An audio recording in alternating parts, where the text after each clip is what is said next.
sun is out, but you can see it's also cold. Not super chilly, a bit chilly, but not cold. The river is beautiful. The ground is muddy. I've got mud on my shoes. I don't actually have my gum boots on because I still can't find them. Which brings me to today's topic. Living in grace, integrity, and love for me involves being grateful for the reality that we're in. And this friend of mine put a post up on Facebook today that says the silver line. It's on my Facebook, but for some reason I can't put the meme and the article onto my YouTube. It's something I've got to learn how to do that in the future, because I've noticed the cross-platforming sharing is actually quite difficult. But her meme, not her meme, the meme that she shared, but she did an article that went with it, was about the silver lining being a myth. And then I've been writing a lot today, and I've written some stuff it just came out really nice. The words are perfect. I'm not even going to try to remember or repeat the words, but in the future they'll be in my books, and I might even copy and paste them onto my YouTube channel in the future. But the words just will come out so perfectly that when I read them, that this just surmises it just amazingly. So, but unfortunately, I'm walking, at the moment, as you can see. So I don't want to undo that beautiful wordsmithing I did earlier this morning by trying to remember how I worded it. But basically, I did some note taking on a lot of articles I read this morning, and the articles, one of them was about the myth of the silver lining. So, and then I wrote all about to feel the depth of, the trauma and I wrote it so well, like the trauma and the pain and this and that, and just to be in it. Like I said, wow, what a challenging concept to think that when we go through pain, trauma, this, that, that it's not for an ultimate positive outcome, an ultimate positive learning.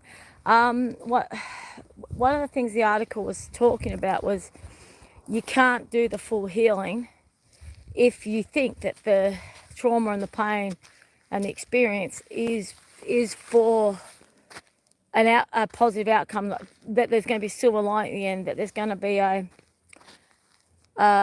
reason for it all. Now, I know a lot of you know that that's been my ethos for a really long time. When I read that article today, it challenged me to the core of my being, and I did not want to accept it. And this happens. I read things, learn things, that I go, whoa, that's so challenging. My first response is to go, doesn't fit in with my narrative, doesn't fit in with my understanding, doesn't fit in with my belief system, doesn't fit in with my coping survival mechanism, skill set. Yes, I'll read it. I'm always open to critical analysis. You've got to be prepared to read all sorts of different information. So I read the information with the understanding that it may or may not give me something of interest, or may not give me some learning that will benefit me.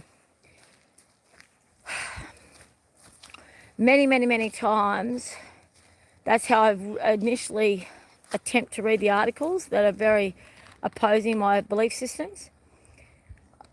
Very often what happens is, before I actually start to read the article or to learn that information, I go, I'm coming from a very limited viewpoint. If I'm already coming in there thinking that there may or may not be some benefit because it doesn't fit in with my narrative. So I have all these conversations in my head before I even read the articles or listen to the chat or listen to the interview. I have these conversations in my head to ascertain just how how much biasism do I have with my filter of how I'm going to take on that information. And then what I often do is before I even start to read the article, I go, right. So I have a lot of biasisms around this. I've worked through it enough that I'm actually going to read it. However, I'm going to challenge myself further. I'm going to read it with no obvious biasism. If I've got that much reaction to the article, I need to read every single word, probably more than once, to really absorb the information. And there's very likely something in this that I really need to take on. And then I change my filter, my concept completely to it's information that's very likely going to be of high value to me and to my learning of being a more full-bodied being. So what I've discovered in this process, everyone, is that it's all started since I was at university, because I've been at university for a long time because I was part-time. Initially started off as a single mum, and so I went part-time, and then I was working, so I still went part-time, and then I just had all these mental health issues, so I stayed part-time, and university degree's taken quite a long time. I changed from writing degree to a double degree in writing and psychology, and then I had university, this really amazing lecturer ask me what it is I really want from uni, and he encouraged me to do a double degree in writing and counselling, rather writing and psychology, because he said psychology is so dry. He was one of my lecturers in psychology, and so he was the one that indicated to me that most people, when they go to uni, they don't really know what is it the ultimate outcome that they really want from the degree, and often they don't choose the right degree. So the counselling degree suited me way better than the psychology degree. And then it was roughly around that time that many things happened in my life, and I just gave up on university altogether for a while, and I may or may not even finish my degree. So, yep, halfway through my degree, and in that time frame, I've learned so much about myself, from the beginning to how uni was when I first started to the last time I actually attended a class, like how I am, how I perceive the information. And I've done a lot of extracurricular activities. I did the UPC, the prep course. It's just amazing, that research. So the research skill set that I have in me, it didn't necessarily come naturally. I learnt it through being a university student, and I just honed it, got better and better. But I did do a lot of extra library courses, research workshops, you name it. Anyways, the point of this story is critical analysis is a really important part of very well-informed research. It's something that a lot of people don't do because either one, they don't know about it, or two, they find it too challenging. I keep challenging myself. If it's really difficult information I really don't want to, that I find very difficult to hear, read, or understand, or accept, see you, Avon. Well, then I basically, oh my gosh, I go, whoa, okay, there's something in there that I really need to listen to, really need to read. If I'm in that much reaction to it, I am in some sort of cognitive dissonance here. And to be really critically analytical, I need to really let my filters go. I really need to open up my filters. I need to let my biasism go. And this article today about the process of healing, to true healing, you've got to do it without, there's no silver lining, do it without the belief system of a silver lining. That just rocked me to the core of my being, everyone, to the point where I actually fell into a little bit of depression. And I kept thinking about this belief system that there has to be a reason for pain, there has to be a learning lesson, there has to be a positive outcome. So the more we heal something, the more we work through something, the more we accept something, there's always going to be that reason why it all happened. So as of today, I'm looking at letting that belief system go. And it's interesting, because if you let the belief system of silver lining go, there was heaps of other articles I read today that sort of tie with the same thing around the Greek process, the shadow work. And if we let the healing, if we let the safety net parameters go, then it's a free dive, everyone. It's a free wheel dive into Shadowland. And I wrote about the roots of Shadowland. Carl Jung wrote about a lot too. The roots of Shadowland. You know, it's as far as depth as the roots of shadow work goes, as high as the branches soar. And, you know, I guess I've always softened it. Softened trauma, softened pain by believing that there's an outcome. And if I don't notice the outcome, if I can't see the silver line, if I can't see the positive reason for it initially, or if it's not so apparent or obvious, well then eventually over time it will become obvious. So as of today, everyone, I'm like, well, okay, pain just happens for pain's sake, trauma happens for trauma's sake, joy happens for joy's sake. Yeah, it's a very different way of looking at the healing journey and trauma. It's just such a different way of looking at it. Now, I'm assuming that I will guess a lot of you will have as much resistance to this concept of there not being a silver lining in a bad experience. There not being a silver lining in a traumatic experience. I think most of you will struggle with this as much as me. So it brings us back to the living in grace, integrity and love. So really, this whole thing about, okay, come on, Alvin, Zeta. Wait, there's a car over there. It's annoying. I'll walk back this way. Come on. Yep. We'll go back along where we were until that car's gone. Basically, living a life of integrity means, you know, you walk, you talk, basically. You talk and you walk and you walk and you talk. And living a life of living in grace is what I perceive as that full surrender to God's divine plan for us.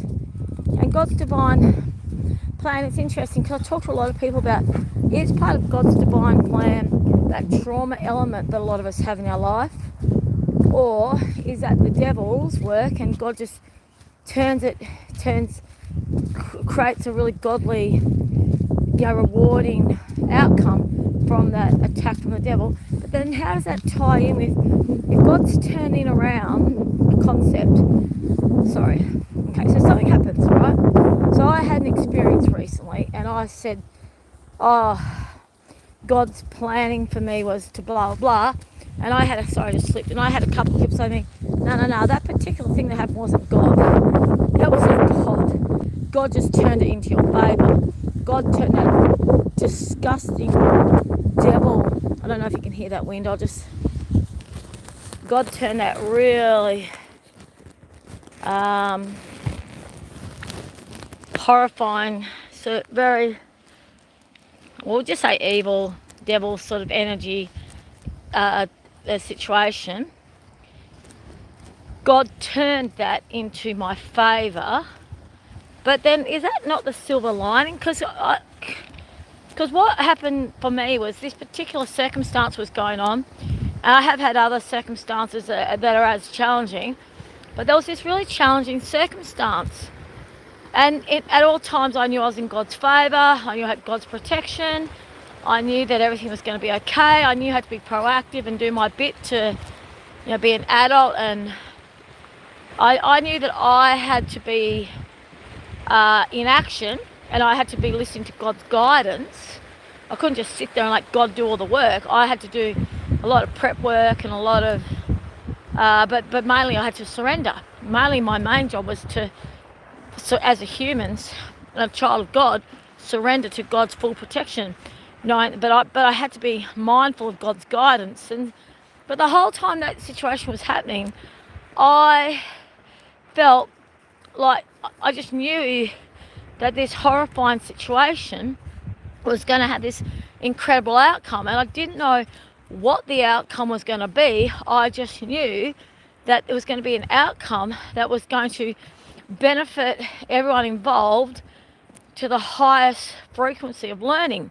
But I knew that everyone involved was going through a really, really hard time. Like, I knew that the situation was harrowing for, not for everyone, but for most people that were aware of this particular situation. Most people in that situation were actually going through a very traumatic experience. And I knew that we weren't just having that experience just for the sake of that experience. We were having that experience because we all had something big that we needed to learn. And as far as I was concerned, that's what you call the silver lining. So this article I read today really has done my head in. It's like, obviously we're going to do more delving into this topic, and like, this whole YouTube channel is about understanding this process of living in God's grace. Zena, Alvin, living in God's grace and living in a life where there's this dynamics that happen. Zena, Alvin, there's these dynamics that happen. There's these situations that occur. And a lot of them happen, they're happening, well, there's a theory that, all these things happen for us. When you've got the attitude of things happening for us, we're living a life of grace and gratitude. And surrender. If we believe things are happening to us, then hello, well done. See you later. Come on. Then we actually, there's a little Albany. Zena! Oh, okay, now, there she is. Now people are turn up with motorbikes. I'll just see if I'm under the trees. I'll see if the wind has stopped where I am. I'll turn it around. So there's the beautiful river. And there's Alvin's butt. And there's a little Xenobene bush. We just came through here not long ago. And I was just going to turn around and... No, I can still feel the wind. I was going to turn around and head towards the car. But then as I was walking towards the car, I could see... I've got the car parked way back on the other side of this area. But what happened was... Because what happens is we can't walk so far up the river as we used to. We're blocked. We used to be able to walk up there for an hour or two. Now we can only walk up about maybe 15 minutes along the river, 20 minutes. So now I do a lot of the walking along the area where there's some picnic tables and some dirt roads and stuff where people can park their cars, and it's what you call picnic ground, sorry. But it doesn't get used that often. But people will still park here and look at the beautiful river, and yeah, it's quite nice. It's a nice area. It's what you call, it's not like a full proper picnic area because it's like no facilities here apart from these little huts with little trestle tables in them. But we still do get people coming here to enjoy the land. And if I wasn't on the YouTube, I would have kept walking towards that car, but because I was, kept the dogs near me, but I didn't want to be constantly saying, yeah, stay near, as I was on the YouTube. So we've turned around, walking back to where we were, and then we'll go back again. Nothing wrong with that, everyone. These YouTube channels of mine, these YouTube talks, I often don't know when to do them or how to do them or even half the time what to say. But I do know I need to, still keep presenting my learnings as I'm learning them, because I know that that's what God wants me to be doing. So if I'm learning something new and it's confusing me, I can guarantee it's something that you probably need to learn or it's something that someone will benefit from. Because I learn stuff from others. Others learn from me, I learn from others, we all learn together. So we're all learning. Life's learning is life is a really weird thing, isn't it? Yeah. So this article I read, that's really sort of done, doing my head in, about we can only heal without the belief system of there being a silver lining.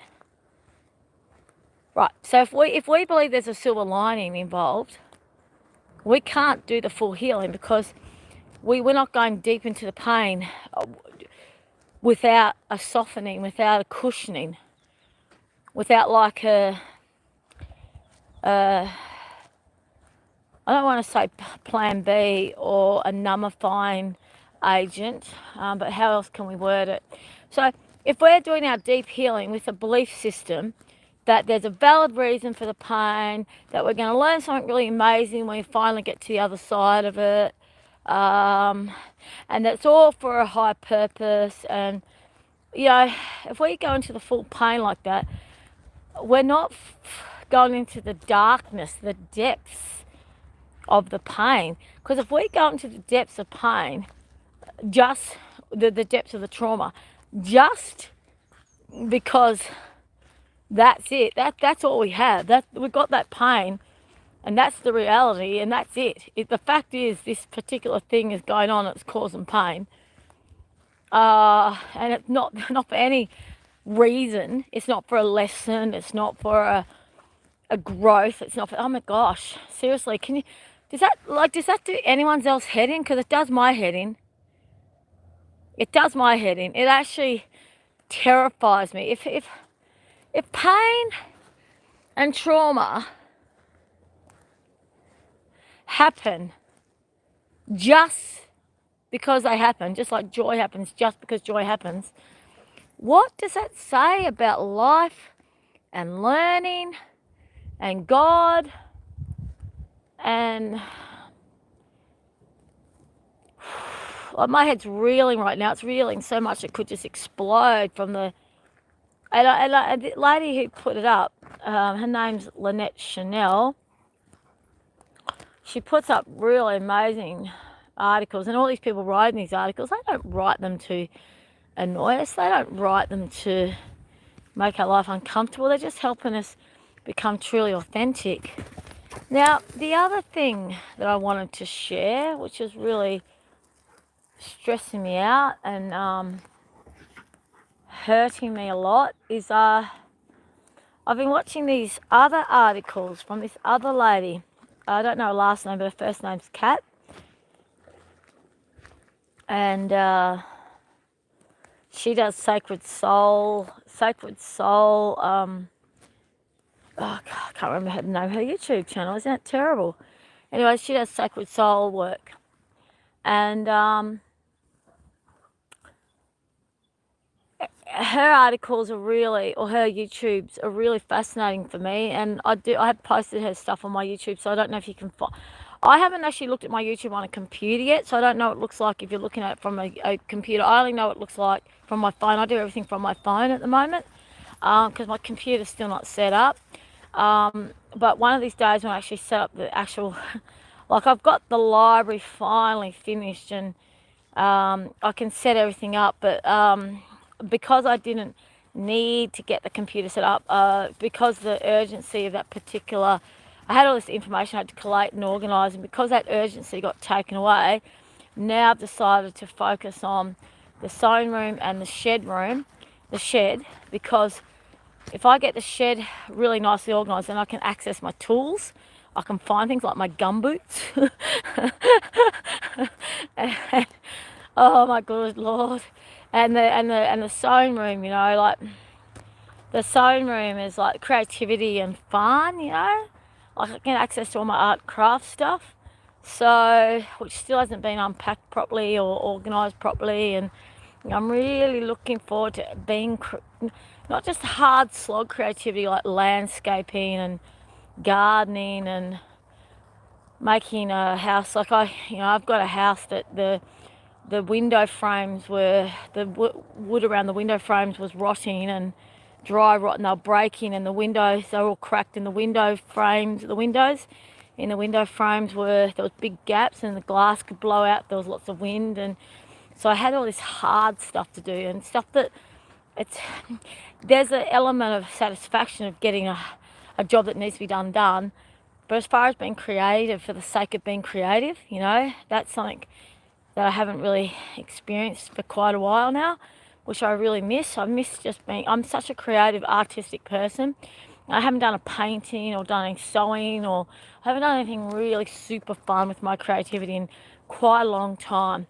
Last time I remember doing something super fun was the mural in my bathroom at my beautiful townhouse in Mount Lawley that I let go of a couple of years ago, last year sometime, June. April last year I let it go, that's right. Anyways,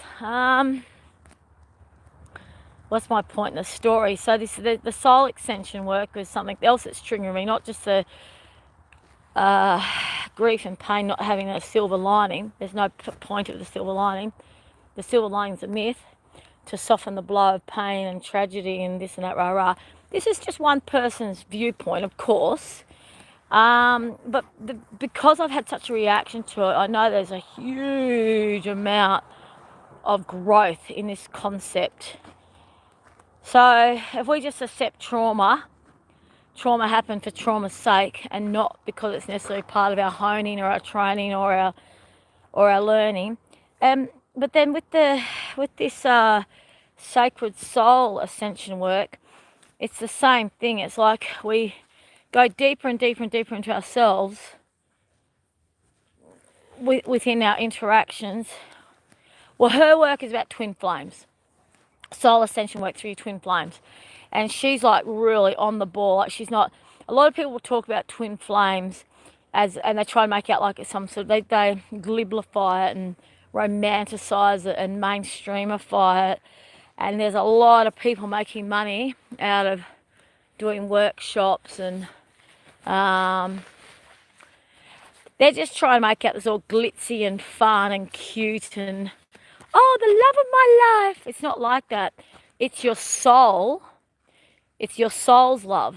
So the soul, when is that connected to another soul, in order for the souls to align, the ego has to do a lot of hard work.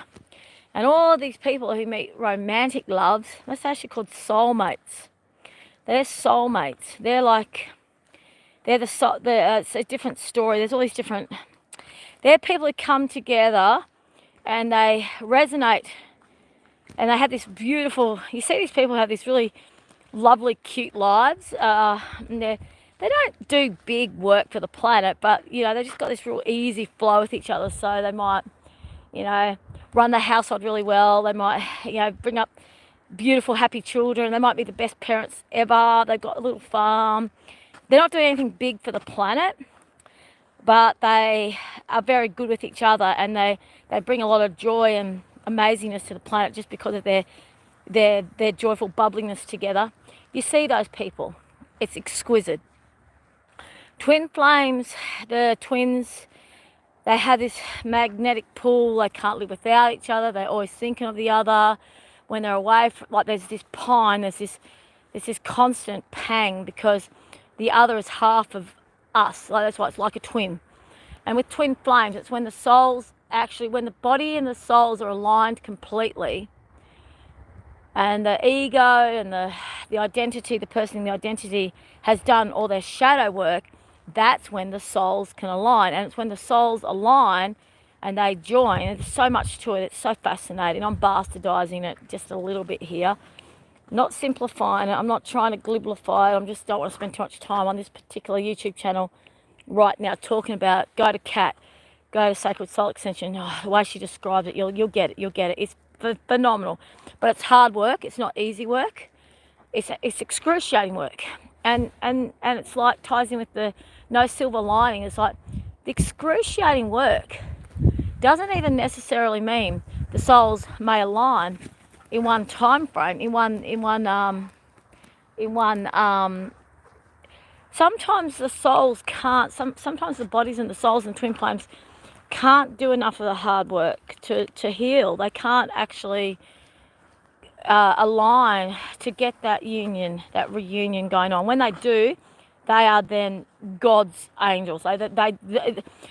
It's these couples, and as I said before in many of my channels before, twin flames is just two souls coming together. The one soul in two different bodies connecting, and it can be any variations of two 3D human beings. So whatever variations of two different people you can think of, that's how it can look.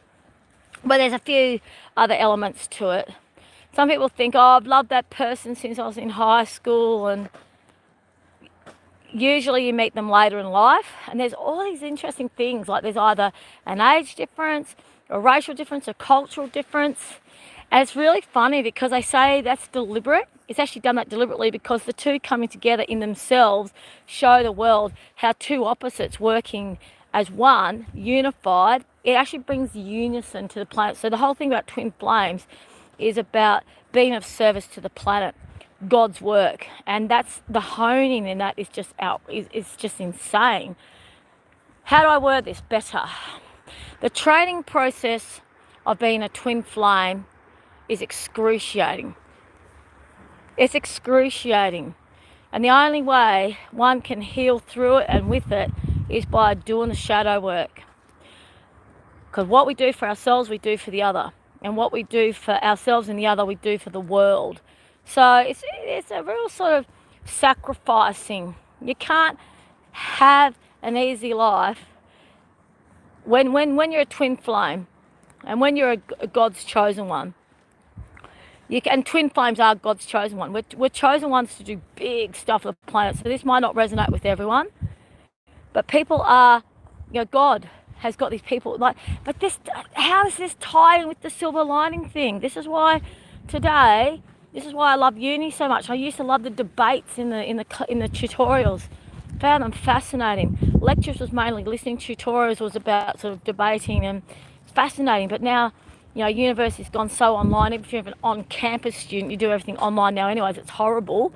But I love this when I'm confused about something, having an in-depth conversation with someone to unpack it and understand it. And I don't understand. This article has challenged me, everyone, because I am reading so much to learn so much to make sense of my life. Yes, I want to make sense of my life. I want to make sense of why things have gone a certain way. I'm highly inquisitive. I'm not one of these people that just something happens and I go, okay. I'll give you an example. Some people have a really hard life and then they immediately go to, say, drinking alcohol or watching TV or getting really become a workaholic, or they do something to squash the pain. They do, not pain necessarily, they do something to numb themselves out. Now, this is actually a huge proportion of people. This is actually... I just got a message. I actually got...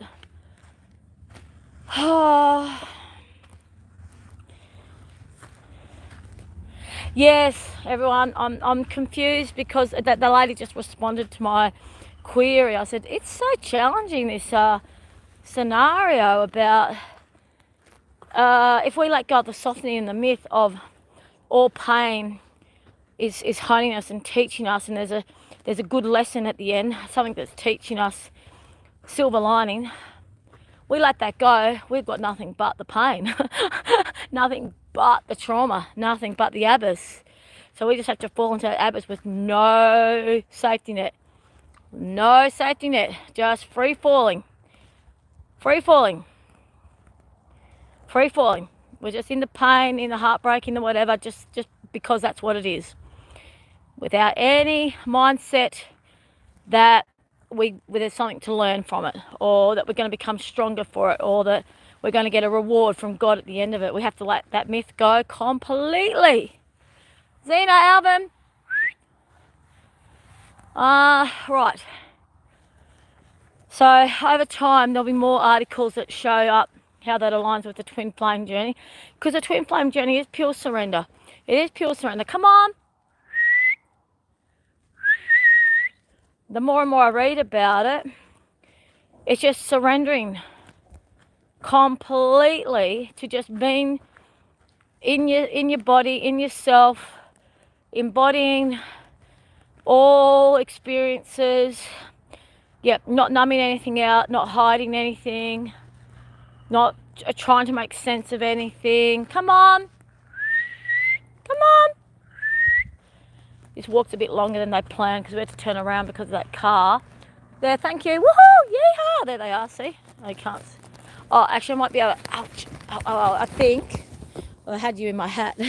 I love saying that. I had you in my hat. What was it like being in my hat? Funny, hey? Okay, here we go. Yep, there's our view. Isn't it beautiful? There's little Avon and Zena. Run. Anyways, grace, integrity, and love. Why do I bring up that my thingo? Because I'm just like, the only thing holding me together right now is having to surrender 100%, like 1,000,000,000%, like nothing makes sense except for to trust God. Nothing makes sense except for to be in the moment, have integrity, walk my talk, talk my walk. Okay, so I've got two big dogs. They're pups. They need exercise. That's a responsibility. That it's integral for me and self-loving to walk this river, to actually get out and be part of nature. If I did this without the YouTube, to tell you, I often enjoy it more because it's just me and nature. But I've decided it's probably the best time for me to do my channel, because when I focus on, I get back to the ranch and it's just grind. It's just like someone said to me the other day, "Oh, it's such a blessing. You have such a blessing. You own your own home. What a blessing." I said, "It's a responsibility. It's a chore. It's nothing but hard work." I said, "This house is like, it's like a chain. It's like a tomb. It's excruciating. It's painful. Everything about it is painful and excruciating. Like, where's my husband, who was supposed to be by my side, working this property and this land with me? Like, like, what? Like, no." I said, "No, I had a beautiful home. I had a beautiful home in Mount Lawley. I had a beautiful home and a beautiful life, and heaps of things about it weren't great, but it wasn't hard work, and it wasn't like I collected some wood the other day in the ute, and I was like, yeehaw that I've got petrol money to drive the ute, and yeehaw that I'm able to collect firewood, because I can tell you, the minute the fire's not on that house, it's freezing. It's unlivable." So yeah, I love the river, and I love being away from shallow people. Like, bring on not being in the city. Like, bring on knowing who my true friends are. I can tell you right now, leaving Mount Lawley, I stopped having easy access to the ocean and dancing and socialising, meeting up with friends, having coffees. I had a really social life, and I let all of that go to have this beautiful, quiet life with my beloved. And I was like, yep, bring on the quiet life, bring on having these daily, beautiful, fun walks, and all the dreams that were professed, that I believed every single word that came out of his mouth, the garden and the chooks, and all the chooks were named and blah, blah, blah. I believed all that. 100% believed every single word that came out of his mouth, because I'm a person of integrity. I tell the truth, except for when I'm in trauma and pain and I'm just spouting stuff from some sort of anguished pain demon, which we all have. Apart from those trauma times, and everyone has those pain demons, and everyone, it's even in the Bible, it's in the church, we all say things in a place of pain that isn't our truth, because when we're in pain, that's not our truth, is it? Not really. When we're in our place of pain, that's not actually who we are. So it's our pain speaking back then. Anyways, point of the story is, everyone, I have integrity around having this block of land and this old house and these two pups that are growing up beautifully. Where's the other one? They're getting bigger. They're a huge responsibility. Huge responsibility. The vet even said it. He said the pros of having dogs equals the cons. There is similar, and when they're pups, it's even more hardcore. But as they get older, of course, it gets easier. So it won't be long before they're, like, we've got another 1.5 years, 2 years to go before they're adults. Might turn this around a little bit. And you know, like, oh, that's what I want to say, the integrity. Okay, so when they were really young, when the little one was really, really young, I was forced to stop work because, you know, she was only 3 months old and the other one was 14 months old. I couldn't leave them home alone. Went to abject poverty, didn't know how to feed them, didn't know how to do anything, you know, was completely heartbroken, you know, shattered to the core of my being. But my integrity made me keep going. Because I was like, well, you know, got this beautiful river, you know, a beautiful river. I can get to the river every day. Like, that's one thing that makes sense. The river makes sense, doesn't it? The river makes sense. The sky makes sense. The animals will die without me. So keep on going, plod, plod, plod, bit by bit by bit. And as the people who've been following my YouTube channel and my friends who've been by my side, and the process of learning that I've had has just been astounding. And then it's in the Bible and all these things I read. It's about, you know, suffering. You know, surrenders us. We surrender to God completely from a place of suffering. So I always had that belief that suffering, we work through suffering with integrity and with love and with surrender to God, but there's the reward. And I don't want to say like that, but the reward is God's grace for suffering in faith. Suffering in faith. Up until this article I read today, that's actually been one of my main buffers. I'm not going to lie. Yes, it was a softening. Of course it was a softening.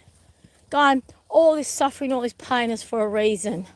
I'm going to have this amazing reward at the end of it. And to read this article and to think, well, actually, no, right, okay. The article makes complete sense. It does.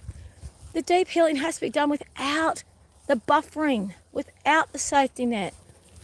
So, my head, literally, guys, I'm just like, far out. You're not allowed to swear on Facebook. Like, seriously, I'm just going, we're suffering for the sake of just suffering. It's not in the Bible, though. Here you go, look at this. Isn't it beautiful? So I'm confused, everyone. And this YouTube channel, I've had a lot of people contact me. Not a lot, but I've had some people contact me. And they always want to discuss things in private. Do you know what's happening for me? A part of me is like, I don't want to do it in private, unpaid anymore. And also, those people wouldn't say anything on my YouTube thing and let there be a discussion on my YouTube. So they just want the one-on-one because they don't have the confidence to be public about, you know, working it out as a group. But they want to use up my time, and sometimes I'd be with someone for 2 or 3 hours and then they'd ask the same question. You know, it's like, hang on a minute, my YouTube channel is for that. Why can't we discuss it as a group on the YouTube channel? And that, but it's about self-boundaries. It's about me learning, like integrity, grace, love and truth. If I'm doing this YouTube channel for authentic unpacking for difficult topics for people and myself, then this is the forum. And then when there's an exchange, bartering or money or something, and someone wants to unpack things further in private, then, and when I want to, when I've got the energy for it, and when I'm getting something in return, you know, not just giving, because these YouTube channels for me do take, you know, someone said something like, oh, your YouTube vlogs are amazing, you teach so much, you give so much, this and this, rah, rah, thank you for your strength and your honesty and this and that. I said, well, there's two things. One, I'm doing it to keep me alive, to, you know, to keep me grounded and to give me a purpose, you know, to help me through this very dark time, and to get me to that place where God really wants me to be, because it was God that told me to do the YouTube channel.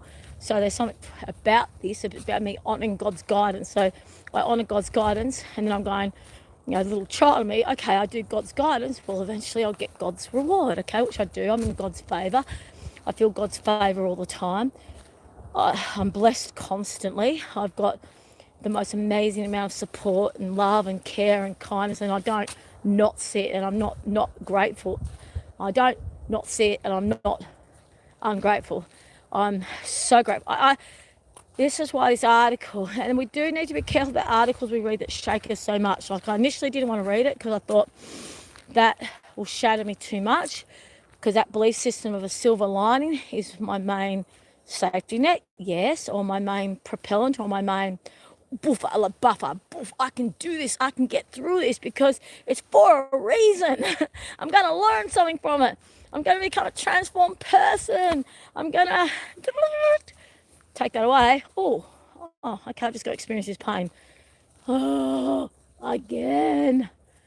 So anyways, I know there's other people that are resonating with this. Anyways, just because I read that article doesn't necessarily mean the article's true. Everyone's got different viewpoints and perspectives. However, I responded to that particular article. I see real merit in this. The concept has a lot of merit. So if we take the fact that all of our harrowing experiences are happening to hone us and train us to be fully aware of ourselves, then what are the harrowing experiences for? What are they about, everyone? And the whole process of being alive and living, what's that about?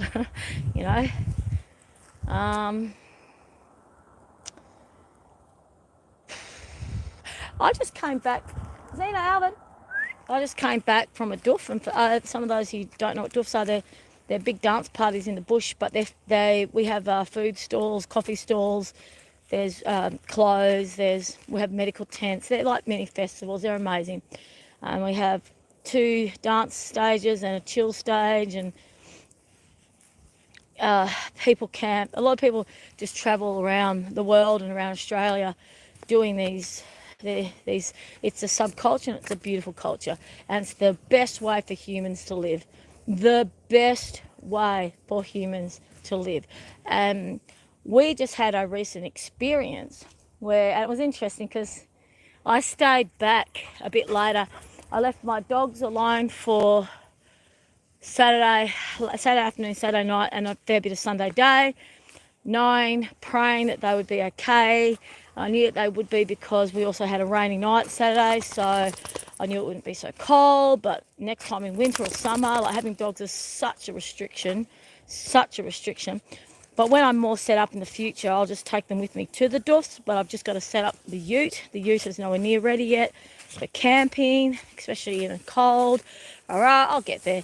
I'm going to get the ute ready as a travelling camping vehicle and probably go travelling with the dogs and just find someone to look after the cat. And but then, of course, I have to get the retic all worked out first on the garden. So I don't know when or if it will happen. Who knows? I have to work with reality right now. And reality is I'm on a tiny, tiny budget and have many debts I have many bills, like water rates, land rates, utility bills, wood, animal food, you name it, blah, blah. Plumbing bills, paying back the plumber for fixing me up with my big water leak that they've half helped me out with, and it just goes on and on. I've got more stuff to do, like clearing of wood around trees around the Western Power lines, and it just goes on. Gutters have to be replaced, and rah. So the travelling may or may not happen. Who knows? I don't know. And if it was just travelling, it wouldn't be too far anyways. It'd only be short distances away. I don't know. Who knows? I don't really know yet. What I do know is I will eventually take the dogs with me to doofs when they're older, because taking 2 big dogs to a doof is a big responsibility, and I just need to have fun. I just need to dance. It was my birthday doof. It was fun. Anyways, the point of the story is I'm there towards the end. I'm about to go, and this young girl just walks up to me and says, one of my friends has lost her friends, and I found a compass for her. Her name, so my friend is Michaela. She's lost her friend Nada. I've found a compass. I've actually found a compass. Now I'm looking for Michaela so we can go in the bush to look for Nada. Rah, rah. And I said, and she goes, okay. And I said, what does the lady look like? Blah, blah. And then I said, okay, look, hang on. In a situation like this, what you do is you go to the promoter, you let the promoter know, because I've been part of the doof scene since I was 15. I know who they are. So, and it was really amazing because as I'm talking to this girl, because I was actually getting ready to go because I had 2.5 hours drive ahead of me to get back home. I had to get back home to the dogs, and I couldn't leave them away for 2 nights without, And anyways, I saw one of the promoters and I go, hey, and bring the 2 people together. I said, oh, so-and-so's lost their friend. Said to the lady, talk to him, give him the ideas. A bit of a description when you last saw her, this and that, And then I was chatting with the promoter for a little bit, So I was an instrument in getting the information to the promoters that there was a lost person, because that young girl was a European traveller, so she didn't know who the organisers were, but God brought her to me. She just beeline for me. There was people everywhere, and she just walked across the field, walked across the ground, and I was nearby a fire, and she just walked across to me, and she was God drew her to me. And then as I'm talking to her, I see one of the promoters just over there, so I take her over there. And then there's been a search party for this girl since they just found her about 2 hours ago. So she survived Sunday night out in the bush, freezing cold. She survived half a Sunday night, and half a Monday day. But she's been found alive and well. But I kept saying to people, it's okay. She's found a tree. She'll be under a tree somewhere with bark underneath her and bark on top of her. God gave me a vision. And it's really interesting, everyone, because I said on the site, everyone's 50 people came back from the city, drove hours to get back out there to be part of the search crew. Police came, helicopters were there, medics were there, and I said, now we have to pray that we don't get vilified. And there's this big, inquisition because I said, how's that for a group, how well we look after someone, and she was found. But the point of the story, everyone, is I said hours ago, about 9 o'clock this morning, it's okay, Ron, I had a vision. God showed me a vision. Nada is under a fallen tree with bark, stripped sheets of bark under her and over her. She's white and hypothermic, but she's alive. God shows me visions, everyone. So I basically was able to say that hours before she was found. All these people going, oh, she wouldn't have survived. I said, she's alive. I know she's alive. I haven't even met this girl. I just met this girl's friend's friend. The girl who spoke to me, her name is Letitia. She didn't even know Nada. She just knew Michaela. She'd met Michaela somewhere, right? And Michaela had a friend that went missing. And everyone's looking out for this girl. She gets found. Like, this is the beauty of community, but this is the beauty of being in the right place at the right time and doing God's divine work and being there for God. God needed me there to help get that young traveller connected to the promoters, because the promoters look like these really outrageous hippies, like real big long dreadlocks and grungy. They look like bikey hippies. In this particular crew is called Twisted Jar. They're amazing promoters, but they really are hippies, right? And this young girl would have just seen him as an old man just walking past. She wouldn't have known he was the main organiser of this amazing dance party. She would never have guessed it. And that did something to me today when I had all these people say so-and-so's missing. I said, yeah, I know. I introduced, or there was this community search party getting initiated. Oh, everyone, what am I trying to say here? I'm trying to say, one, it was so crucial for me to be there, for that girl Letitia to then talk to the promoter Craig through me. 2, God gave me the vision that Nada was alive and I was able to comfort people. Another thing, I turn up on Saturday, the place is bogged like crazy. The promoters don't know how we're going to get cars out. I said to the promoter, it's okay, it's going to be sunny tomorrow, it's okay, the car's going to get out. He goes, okay, if you say so. I said, let it go, let your stress go. God's favouring us. Anyways, I don't know what I'm trying to say, everyone. It's just hard. Like, oh yeah, the life and death thing. This girl, Nada, she could have died, freezing cold. Oh, she kept taking her jumpers off. So they found some of her jumpers in the bush. So I don't know what she was wearing by the time they found her. the temperatures down there, out there in the bush get to 2 degrees. Anyways, the point of the story, she survived, she's alive, and that's why I brought up that story, because she's alive. And I'm just thinking, well, hopefully she becomes an ambassador of safe drug use, because she was on acid, she was tripping, and she went for a walk in the bush, tripping, and got lost. So hopefully the police and everyone realise how amazing the Doof community is, how actually amazing they are, and they start supporting us rather than vilifying us. And it's also mainstream on Channel 9 and everything. Hopefully the stupid mainstream vanilla heads of this world actually realise people travelled 3.5 hours to join a search party for a random stranger because we have a community that strong. We really look out for each other. That's what life's supposed to be like. Anyways, I've left the Doof. I came home last night, and obviously the dogs were fine. The dogs were happy to see me, and it always happens. Every time I come home from a Doof, I'm just like, I just want to be part of my real active tribe. Like the people who really, really go out of their way to look out for each other. And in Northern, I do have that. I have people coming to my door, making sure I'm okay, people ringing me up, inviting me to stuff. We've got this connection. There's real truth happening. It's beautiful. I found out more and more, I'm finding out more and more people. I'm meeting this one lady. I wasn't sure how much to say about the whack crap stuff that occurred, but this woman brought it up, and I went, oh wow, cool, so we're on the same page. She goes, not just the same page, my boys are being vilified in the school because I refused, but blah blah blah blah blah blah blah blah blah. And I went, well, at least your children aren't sterilised, at least your boys can actually have children, at least they're not going to die in 6 months or 18 months. So I'm meeting more and more people who are really truthful and authentic and mindful and prepared to do the hard work, prepared to stand their ground and step up to corrupt authorities and tyranny. And I thought, thank the Lord, because this is what I've been doing. I've been gently letting people get to know me, but in saying that, people have gotten to know my rawness because I've been in such a vulnerable space. I'm not playing games with anyone. I'm just me. I'm who I am. You love me or you hate me.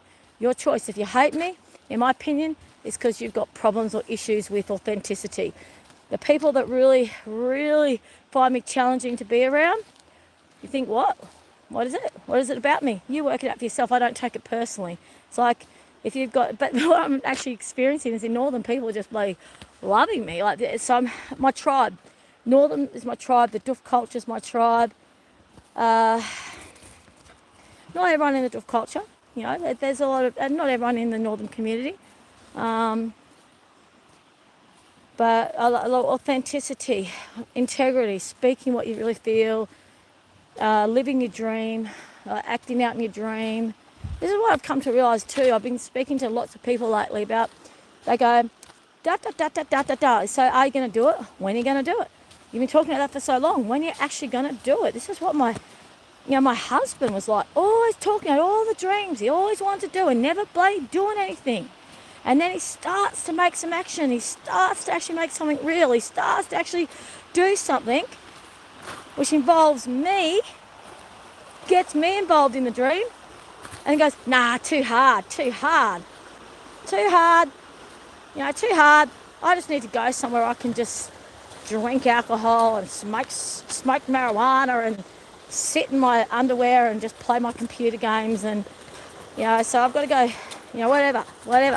Oh yeah, and every now and again I might sing a song at a pub every now and again that's already got a gig, already got something going on, so it's really easy. They're not there for me, I'm just there sideline. I might get some money or a free beer as a result. Okay, alright, you go back to that lifestyle, whatever. You give up on your dreams. I'll tell you one thing that's done for me. The minute people start crapping onto me now, if I've heard the same story too many times, I now go, okay, How long have you been saying this dream? When are you going to make it happen? And if they go, da da da, oh, yeah, just like, and I use my husband's name. I said, I'm over it. I don't want to hear it. Don't waste my time anymore. Don't want to hear it. I can't hear it. I can't hear crapping on about the dreams that they want to do, but not actually making it real. And that's integrity, everyone. That's me not being self-sacrificing anymore. But it breaks my heart still, because it also makes me tired. It also makes me realise how many people are not living their dreams or holding themselves back. This silver lining thing that I read this morning about, I just don't understand life. I just don't understand why I have the ability to, even if things are really hard, I force myself to do that chore. I force myself to keep moving forward towards that dream, even if it feels like it's being thwarted or if it feels like it's being blocked. Because then I keep getting these messages, keep going, like today. I say to God, oh God, I'm done. Like, I'm done. Like, I force myself to go to the doof, to, God, I have got to do something for my birthday, got to have fun. And that car's still there, that's annoying. I'll just do one more bit. I'm ranting.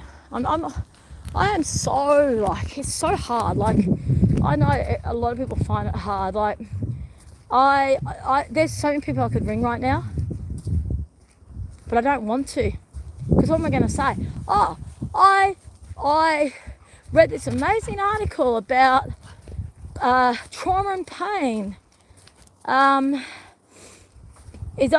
only be properly dealt with and healed if you let go of the safety net of there being a silver lining for it, there being a reason for it. And a lot of my Christian friends will bring biblical verses in, and they'll bring up Job, like all the suffering, and then he got rewarded.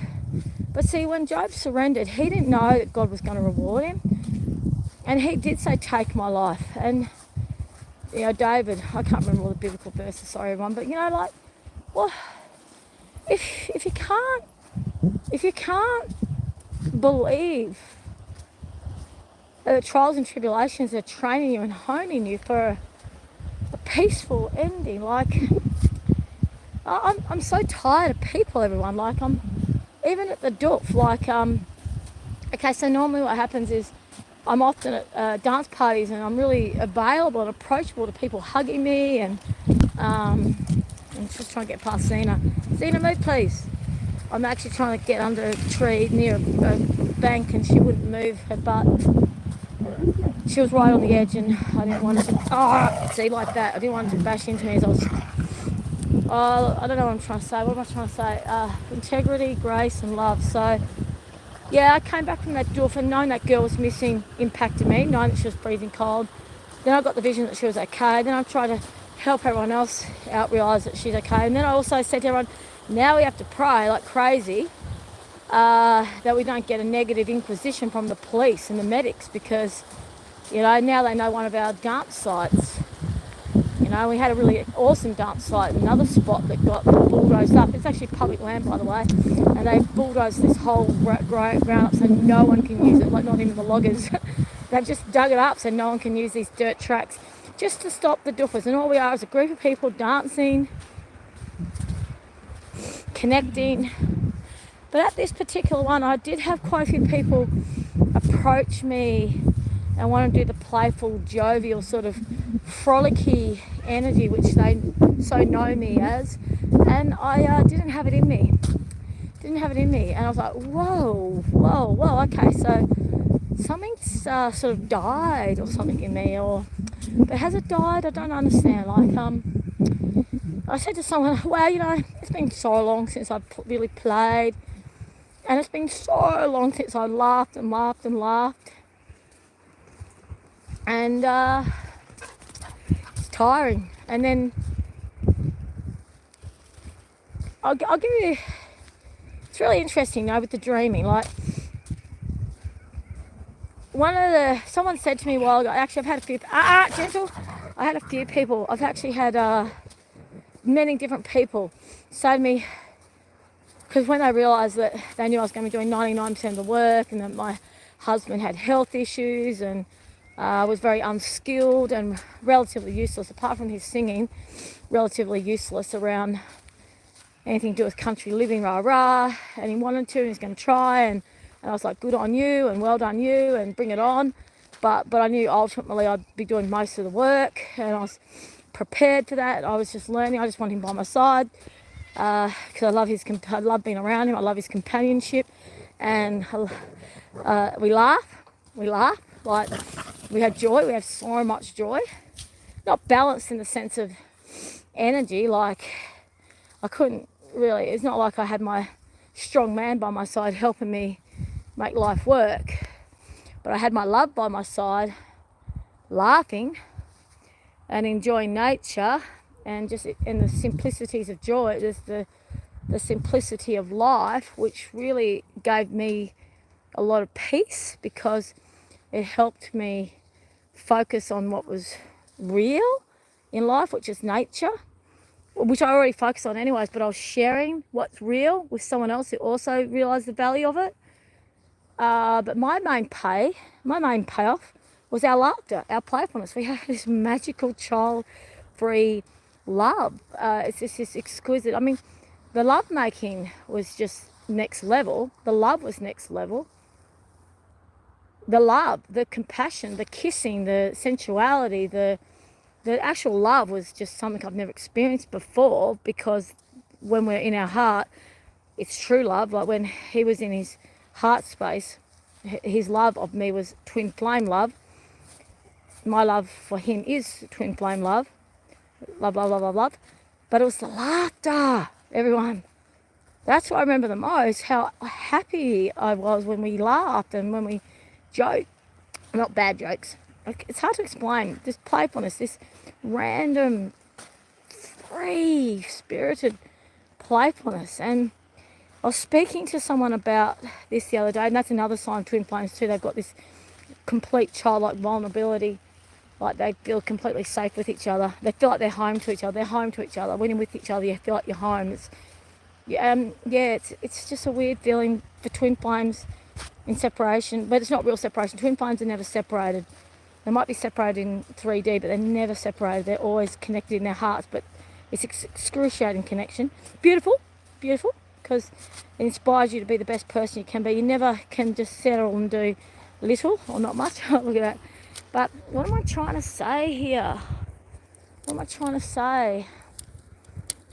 Yeah, this stuff that I just had, this birthday. I had a birthday bonfire and some guests come over, and there was this point when people asked me, was I having fun at my birthday? And I said, well, yes and no. Like, I'm really glad you guys are all here. Thank you so much. But I just feel like part of my heart's missing. Like, ow!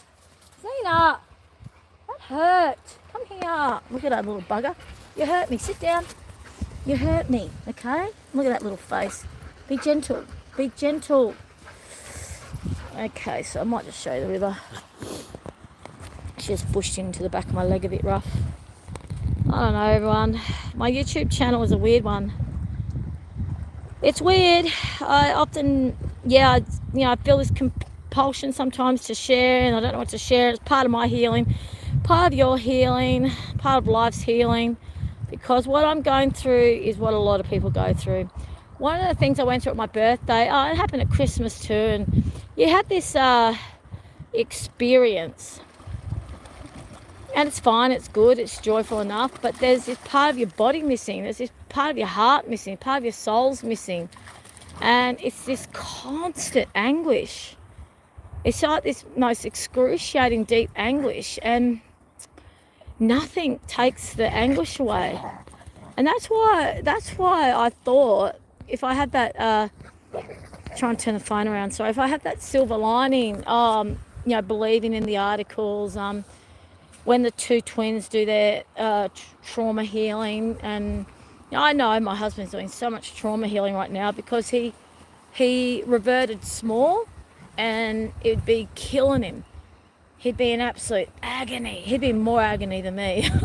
But he's facing what he's got to face to heal, you see. So I'm like, okay, yeah. And then from that, then he can truly come back to commit, because, my biggest lesson in this last time since, it's so much to explain, but one of my biggest lessons is I was self-sacrificing what I deserved, what I knew I deserved and needed, because I intuitively knew that my husband wasn't completely there. He wasn't completely committed to the relationship or the marriage. He wasn't completely honouring our connection. He wasn't completely even truly loving me or truly being supportive of or to me or being involved and present within our life. And in the beginning I thought maybe it's because he's autistic and he finds change difficult. Then I thought, oh, maybe it's because of the financial issues we're having and he's too used to everything being so easy. And then I realised, no, it's because he's bloody loyal to his trauma bond, narcissistic interactions. He's too subconsciously loyal to a trauma bond, too subconsciously given his power away to the abusers and the manipulators and the dominators, and he hadn't yet learnt how to stand up to a form to accepting his life was perfect as he chose it.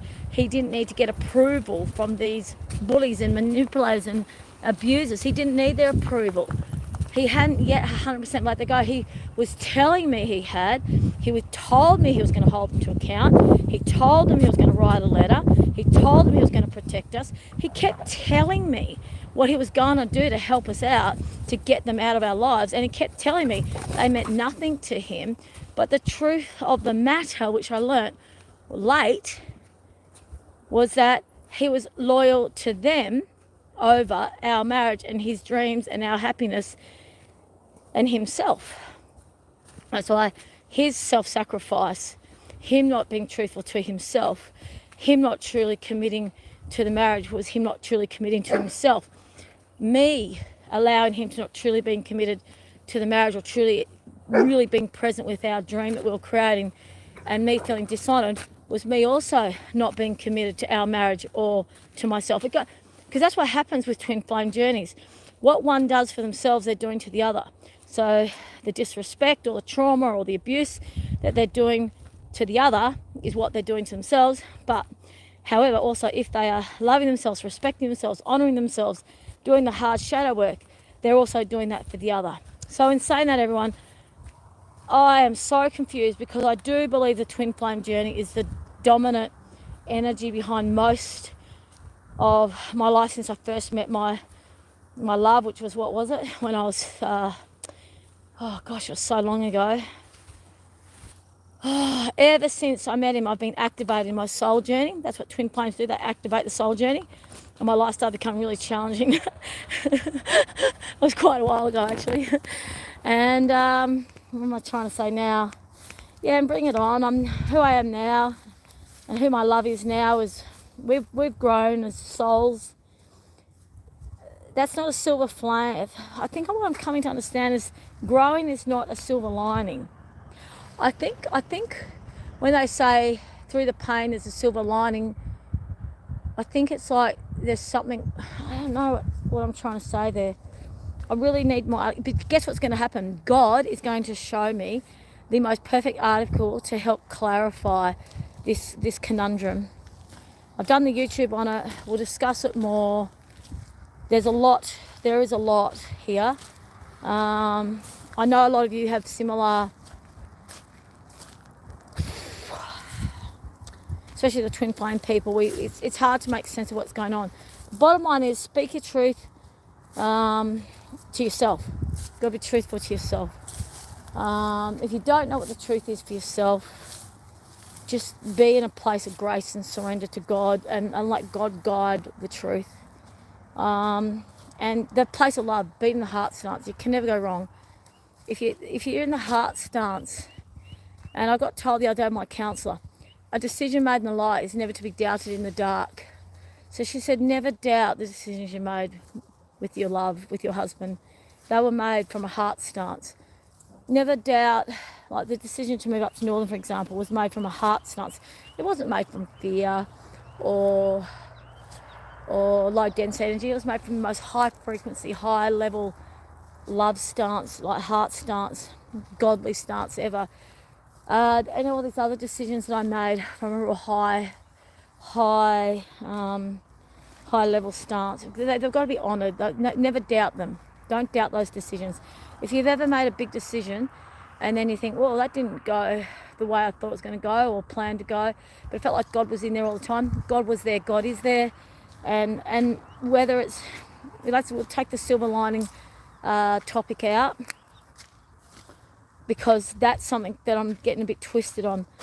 For example, every word has different connotations for everyone, right? So, for example, routine is really important to me because it means stability, structure, and a jumping board, a foundation board for going higher. But for my husband, it meant restriction, control. So I wanted a routine around meals, for example, cooking meals, healthy meals. But for him, anything to do with routine gave him fear. But for me, it gave me safety. The same word, routine. And we only learnt that through a counselling session, that the word routine meant something very different to both of us. And so the word silver lining possibly has a different meaning than what I realise. So we'll keep talking about this. I've come back to this area here with this car quite a few times, but my dogs are probably getting a bit tired now. We've walked back and forth a few times, and I've got so much to do at home. I do definitely have to get the fire lit tonight to make the house warm.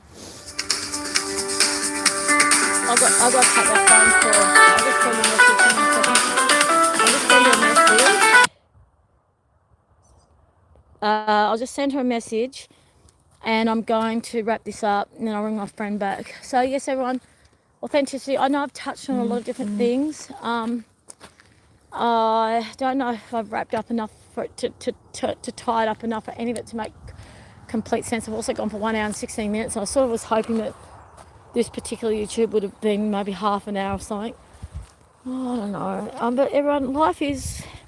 See, we have to surrender. Hey, get off the car! Sorry. Alvin, get here. Sorry. Alvin, get off his car. Sorry about that. It's really not cool. I don't know why he does it. He was actually just saying hello to you. Yeah, I know. Sorry, he hasn't ruined your car. Sorry. That's all right. Okay, well, Alvin, come on. Zena, hurry up. Come here now. Don't jump on people's cars. Alvin. That was rude. Zena. Bloody rude behaviour. Move on. Move on. Can't believe it. Zena. See, this is why I don't like being in public when the people here. Move on. Oh, sorry about that. That's funny when that happens. Alvin. So this is the picnic ground I was telling you about. But I don't really like coming here that often because with what I'm doing on YouTube, just in case someone's nearby and I've got to call them in and they're coming along really well. These little cute little animals. Zena, Alvin. I'm getting them prepped for travelling. See, look at them. Beautiful guys. I'm getting them prepped for travelling. So the little one's getting old. The little one is getting old enough. That's why I started at the beginning. The little one is now old enough that I can now work. So I've been working. I've been finally able to bring money into the family. And Alvin.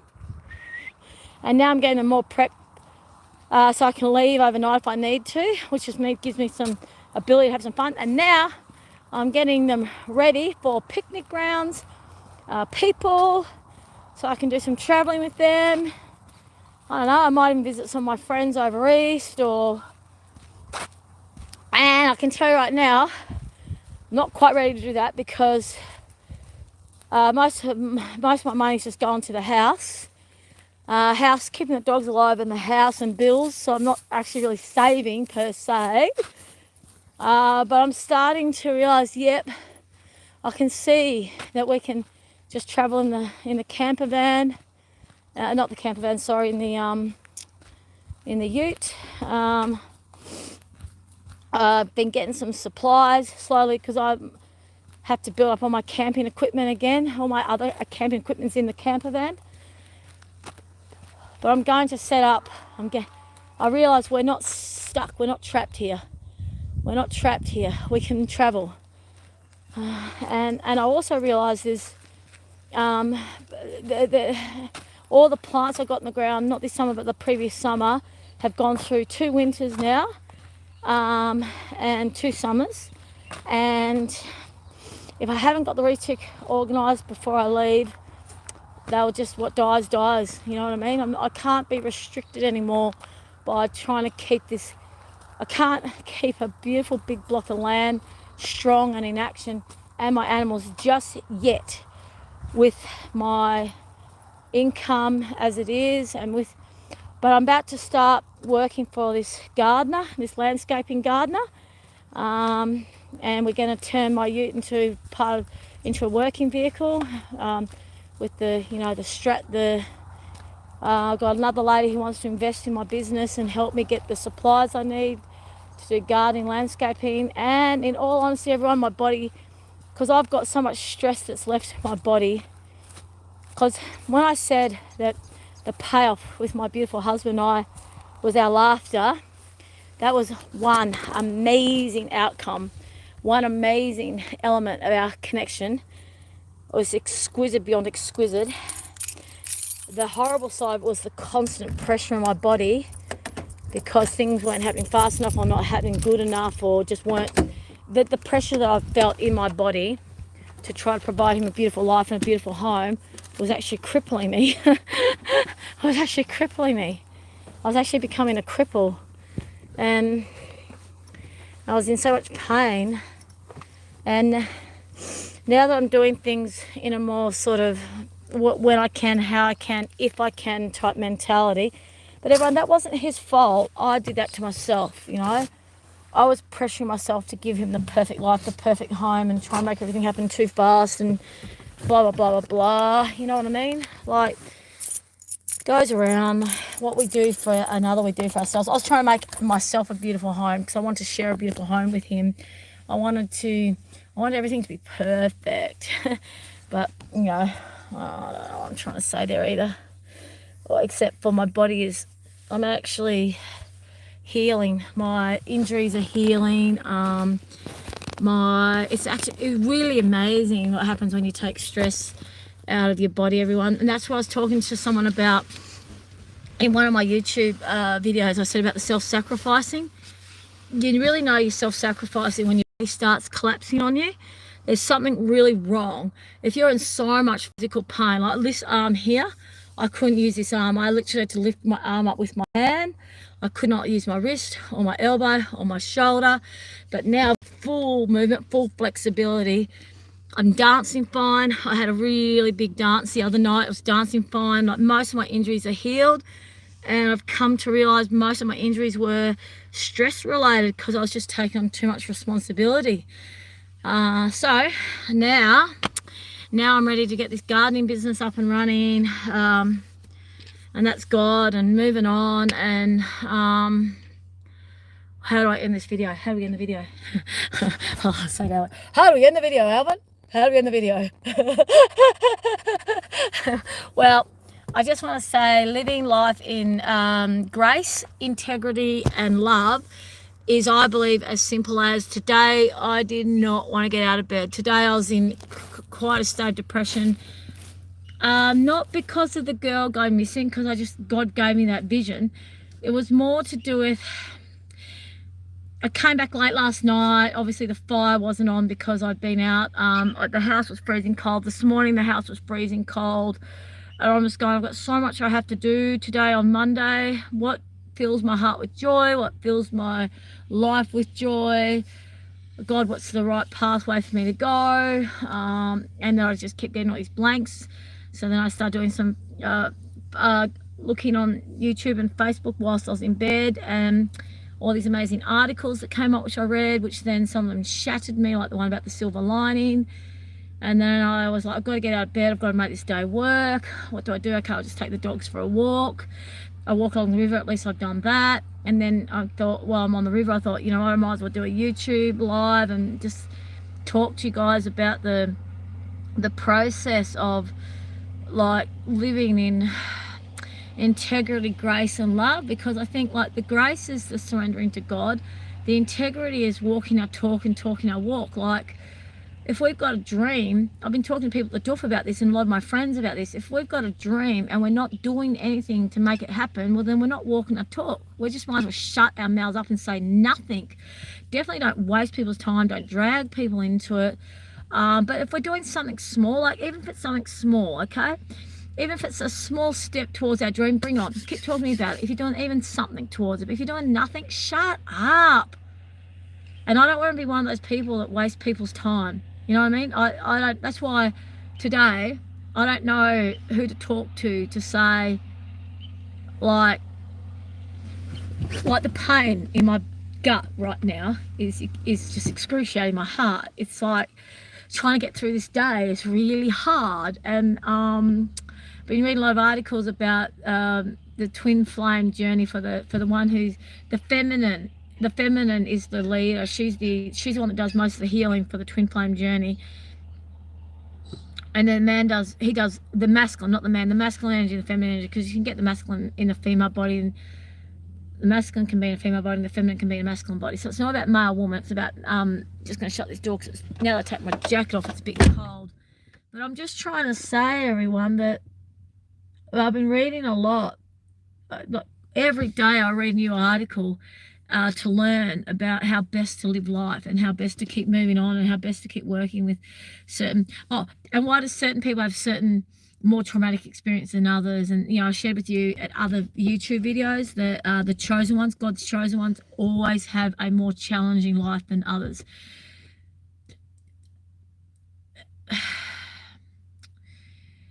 Which that article about the silver cloud, the silver lining, does it tie with that? I don't know. I'm going to talk to my Christian friends more about the silver lining thing, or find out in the Bible if there's anything that can add to that article I read this morning, just to give it a bit more body. However, the underlying ethos that I have is that when we're living our life in surrender to God's purpose and our divine destiny, we will be presented where we're supposed to be. Things will just align constantly. Like we will be, the perfect person will come into our life. Like Nada, there's a high possibility Nada is alive right now because what was her name again? Not Lucinda, not what did I say her name was? Letitia, that young European girl, beeline for me in 100 people, and she beelines for me. She comes to me. Oh, my friend's lost a friend. Now I've lost the other person. I have a compass. We're going to try to find her. And I said, hang on a minute, let's tell the promoters. In a situation like this, we always tell the promoters. And she goes, okay, well, where do I go? Who are they? I said, we'll look around, we'll find them. And I grab her hand and we're about to start looking.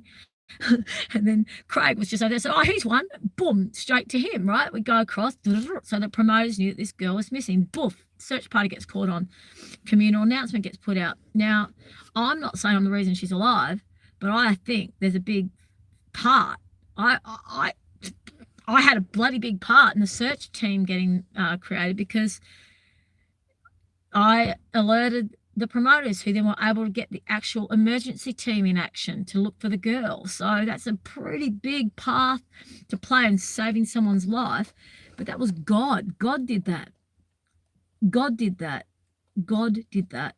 That was, and also I was going to leave about 20 something minutes before that girl found me. I was like, I gotta go, I gotta get home. I'm like, I might just hang by this fire, just stand by this fire just for that little bit longer before I go. But just really didn't feel like it was time for me to go. Boom, I'm there just standing by the fire with this other lady, chatting to her about something, going, I really gotta get going. I've got to make myself leave.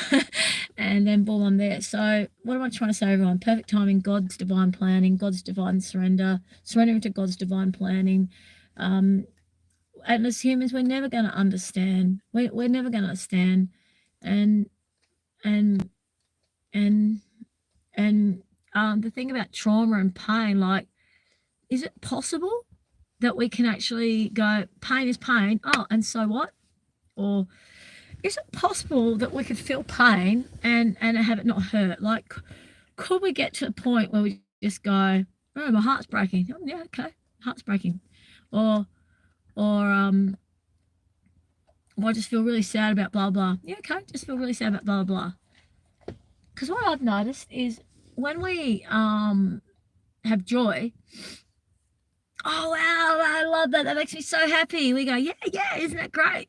Like we literally, when we're happy or when we're feeling joy, we go, yeehaw, and isn't that wonderful? And we just leave it at that. We don't unpack it. We don't go, oh, I'm really joyful because of this, and this, and this, and this, and this. We just feel the joy. And I've come to realize that maybe that's what we're supposed to be doing with pain. Maybe we're supposed to go, all right, this hurts. Okay. And it just hurts. So be it. Like maybe that's what was maybe that's the lesson. Maybe we don't need to be gone. Oh, it's training me, it's teaching me, it's unpacking it's taking the trauma out so I can be my full self. So I don't have to be living with trauma in my body anymore. Maybe, I don't know, guys, because I can tell you one thing.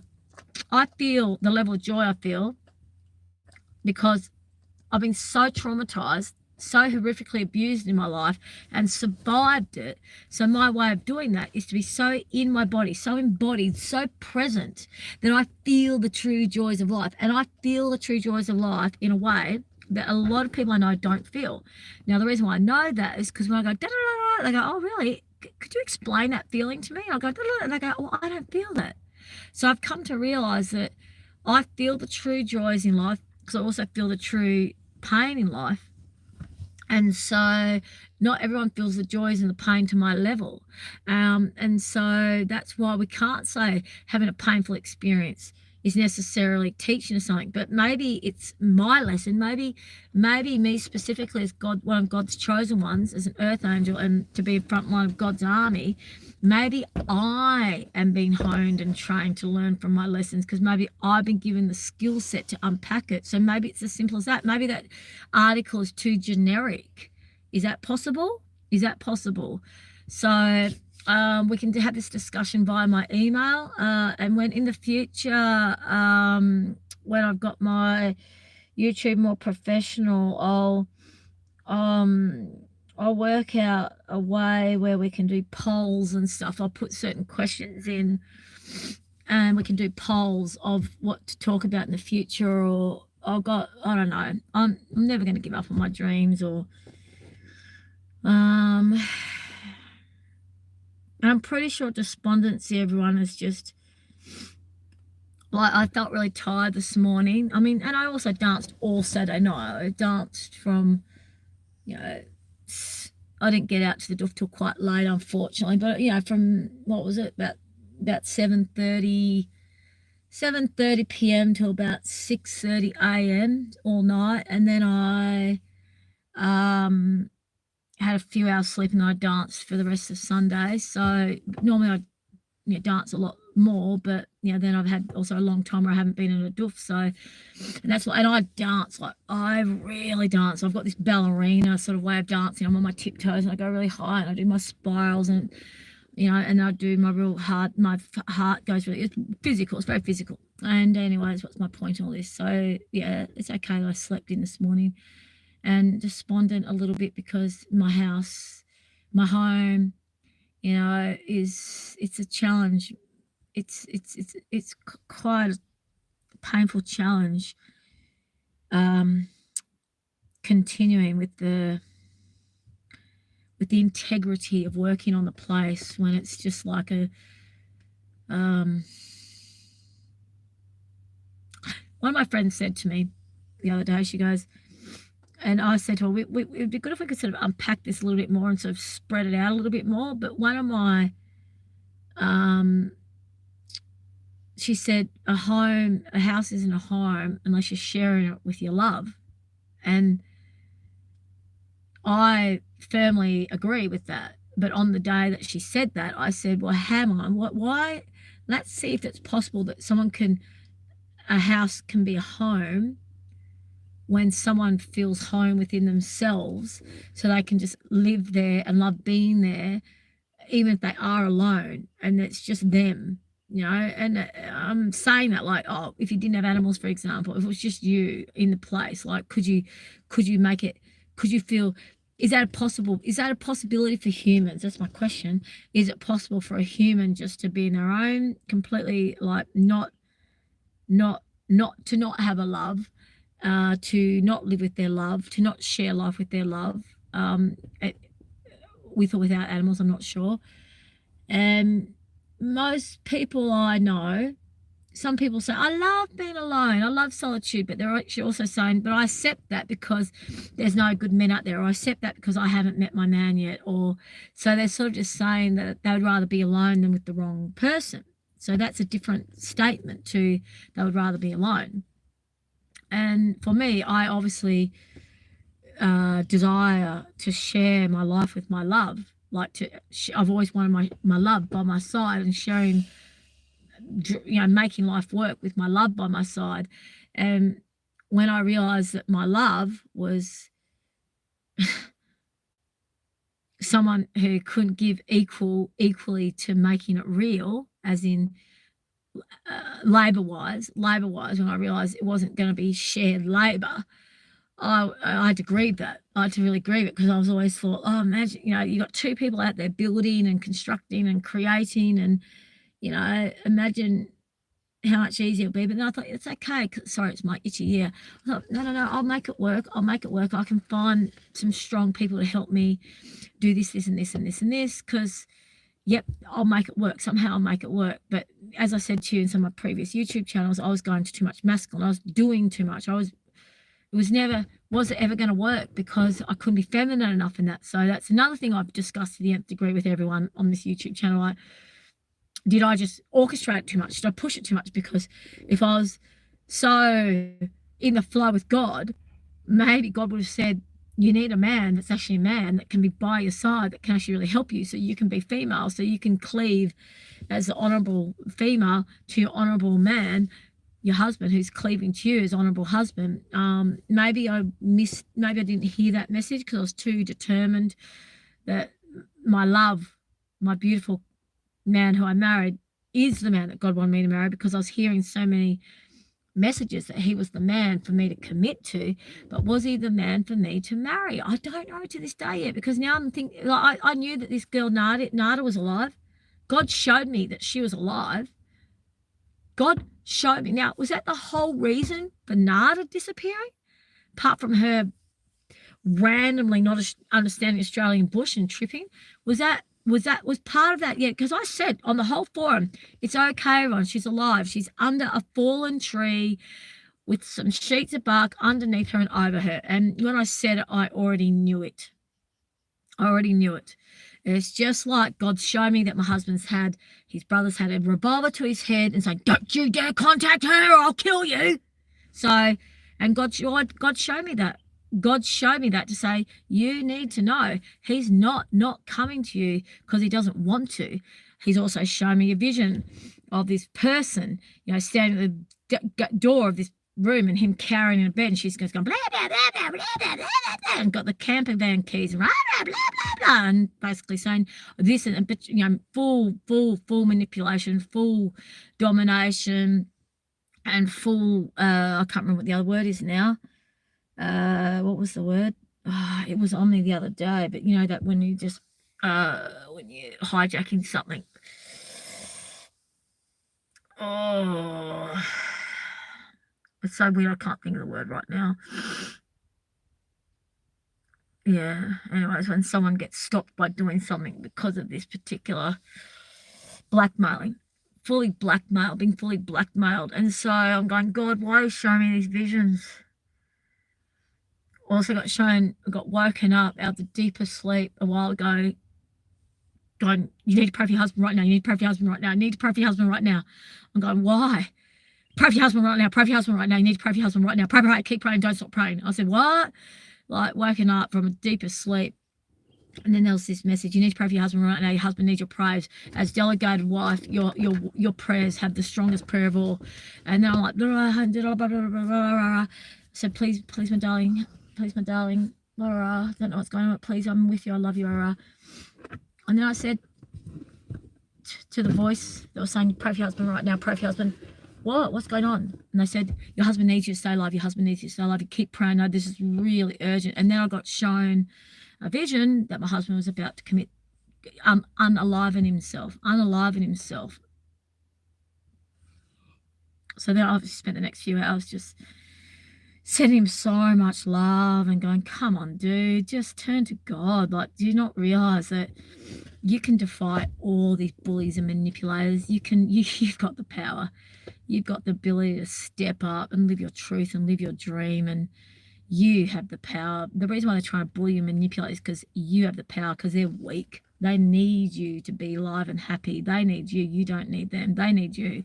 That's why they're trying so desperately to keep you small, because they can't live without you. They hate the fact that you know how to dream and love and grow and be big and be beautiful. They can't handle that. They can't handle, because they can't see it or feel it in themselves. And I know so many of you are in so many situations similar to this, where you've got a loved one who's keeping themselves small because of some trauma bond, often with narcissist dynamic, and it's painful. It's excruciating when you, and aside from that, friends. I've got friends who just out of the blue, I get told, contact so-and-so, ring so-and-so, blah, blah, blah, this and that, rah, rah. I finally ring the girl, thank you, I've been having this really dark time. And anyways, the point of this, and I've had people do that for me. They've been compelled by God to contact me, reach out to me. So what am I trying to say here, everyone, is that God is speaking with us. God, maybe not with you as much as with me, because I heard also that not everyone has a relationship with God where they can hear God so clearly. God's chosen ones, God speaks to very clearly, but we also are the ones that have a much harder life. But we are there to be God's ambassadors, to show people about God, to teach people about God, we're God's front army. So what am I saying about this, everyone? It's not an easy journey. But I've also come to realize that not everyone feels as much anguish or pain or as much joy as me. So I have to remember that my life is just a bit more intense than other people's, but also the rewards are higher. And yeah, anyway, back to this YouTube channel. God's asking me to do this YouTube channel, everyone. I'm going to get these doggies home. I've got to do some shopping. They're having a rest. Zena's in the back sleeping. They had a really big run. They're happy in the car. And as I'm training them for traveling. We're going to go traveling in this ute. We're going to do some traveling soon. Well, once I've saved up once I've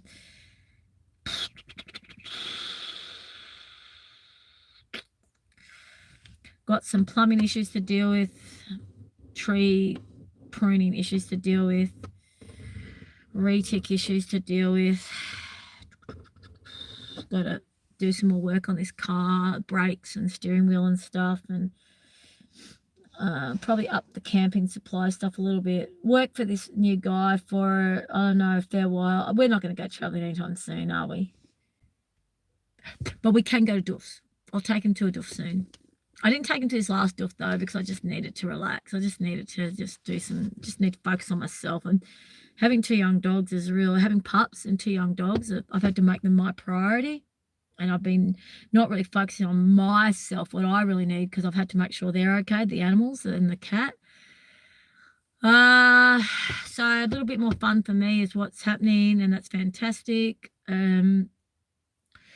Bit of balance between work and play. And oh yeah, but back to what I was saying to you about the joviality and the people, even people I know coming up to me, and they're coming up to wanting to give me hugs, and I was sort of like hugging them, but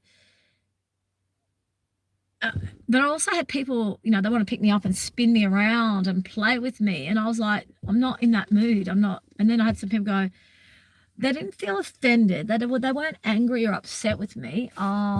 But I remember this one person looking at me like, whoa, what's happening? And I said, yeah, don't want to talk about it. Not here, let's just dance, let's just have fun. But I sort of wanted to say to people, yeah, I don't know, I've lost something. Yeah, it's like, but maybe that's, I don't know, everyone, like, don't know how to explain that. It's a lot of unexplainables in life, and there's also a lot of unexplainables with there's a lot of unexplainables also with not just life, but with humans. And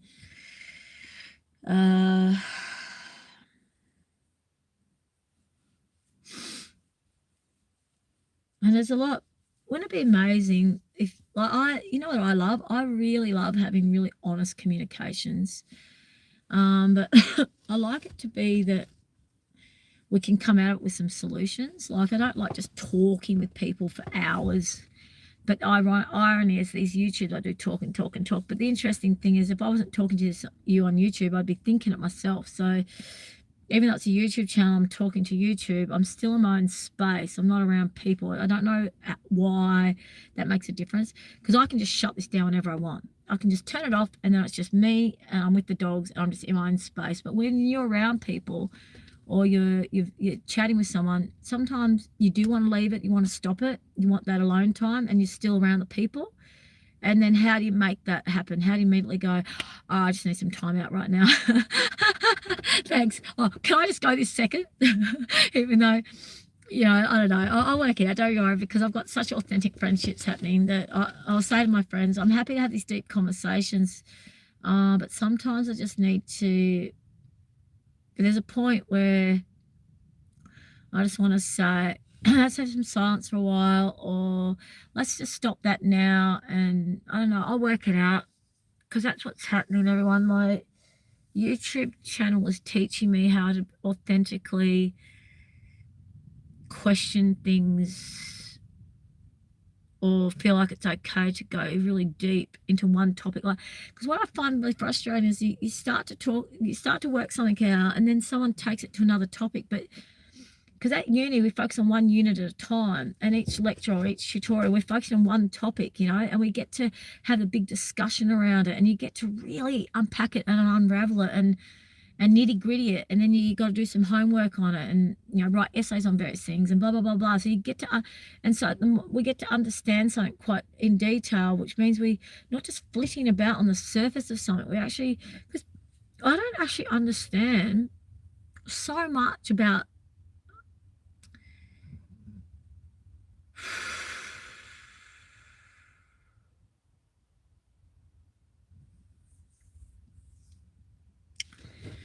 I'll just show you the river. Okay. Just show you the river. Now, isn't that beautiful? The sun's coming out. It's really cold. We've got the sun. Okay, so we're going to go home now. I love it. See, whenever I'm down here by the river, I feel really, I can't help but feel a sense of peace. I'm about to do some, sorry about that, everyone.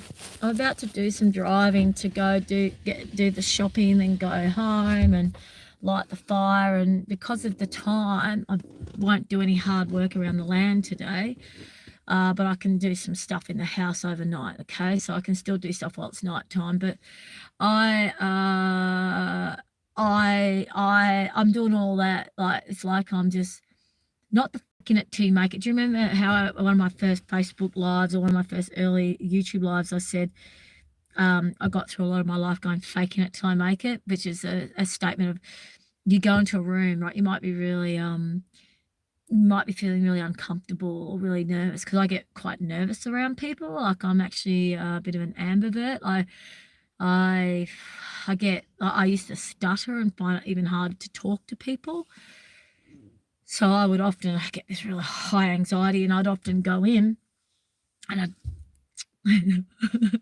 put on this real smiling little chitty, and I'd put on that real playful personality. It wasn't a pretend, it actually is me. I'm very quirky, I'm very playful, I'm very funny. So it wasn't like I was lying, but I would go, force myself to go out. I do this all the time. Force myself to socialise, force myself to interact with people, because I thought, can't spend too much time alone. You've got to be out and about. You've got to socialise. You've got to meet people, this and that. Right.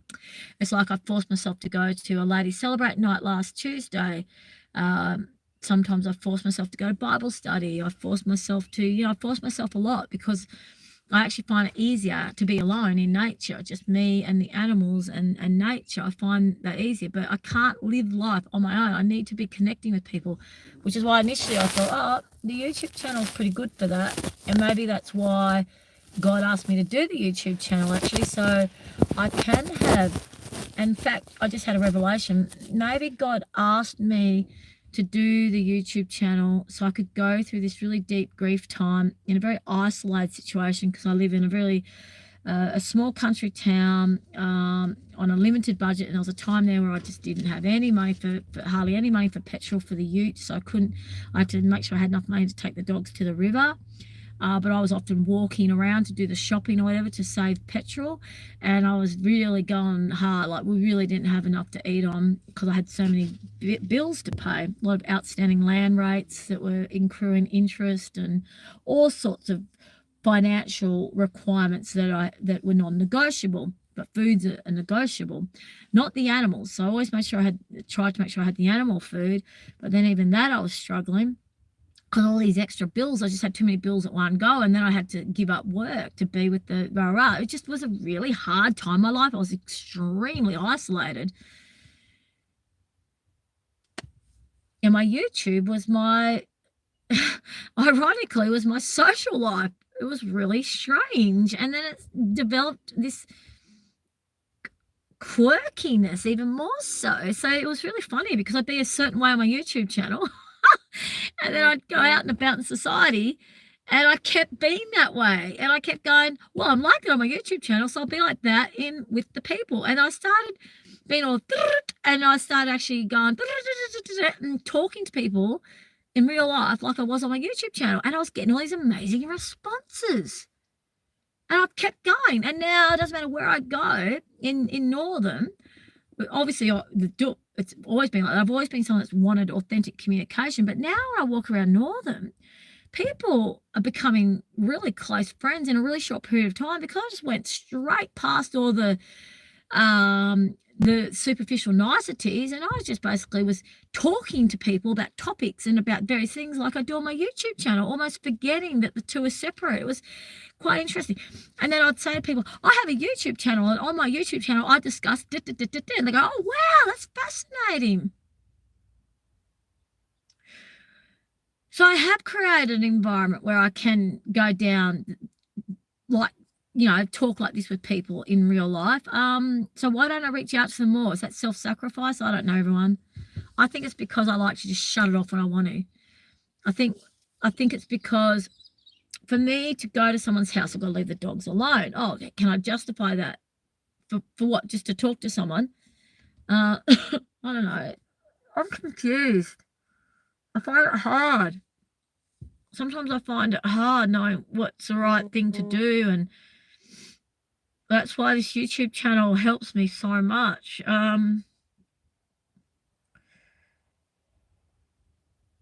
had a really sad day, and I already know as soon as I turn this YouTube channel off, I'm just going to feel so sad straight away. And I go back to the house, and it's like, and but then it's like another day's another day, and life goes on, and I might actually show you the car just for fun. It's full of dust. Stay there, not going anywhere. I filled up the car with I want to show you something. It's really cute. So I don't know if you can see all the dirt on the car. Yeah, because I was on really outback dirt roads, and I filled up the back. I had this absolutely full of wood that I was collecting from the side of the road. So, well, that's really cool. I don't know why I want to show the dirt on the ute, but it's just something. I'm proud that I've got this work vehicle that's covered in dirt. It's so weird. What a weird thing to be proud of. And the only reason I showed you is because the inside of the car is so full of dust. I've got to clean this car. I've just got to clean it. Anyways, everyone, I'm not complaining. And that's another thing. You want to talk about something to unpack it, and people think they've got to fix the problem. It's like, no, God fixes it. We don't need to fix it. We just got to come up with some sort of way of being at peace with surrendering to the process. Like, let's work on the process of surrender. And if I give you some details about something, that's not the issue. The issue is the feelings behind it. If you talk to someone just about feelings without putting in context of the situation, they just don't know what to do sometimes. They just sort of like, if out of context, like, it frustrates me, everyone. I get so frustrated. Like, I want to talk to someone about this despondency that's in me and about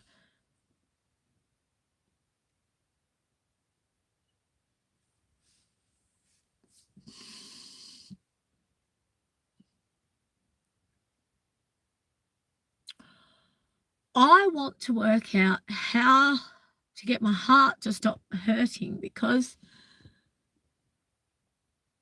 when I was at the doof, I realised that I'm blocking playfulness. And I'm blocking, if I'm here walking the river with my dogs, it's simple. I can go into that joy because it's just me, God, nature, and the dogs. And then when I'm on nature in the YouTube, I'm just speaking what's in my mind out to the ether, to the universal ether. Like, to me, that's not a challenge. Seriously, I'm just talking pretty much sort of, I know that people watching, listening, I know that, but I'm also really just talking to myself and to God, and that simplifies it. But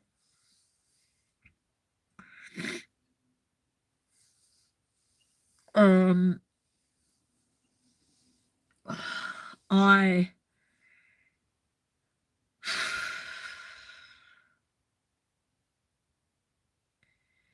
just want to make the right decisions.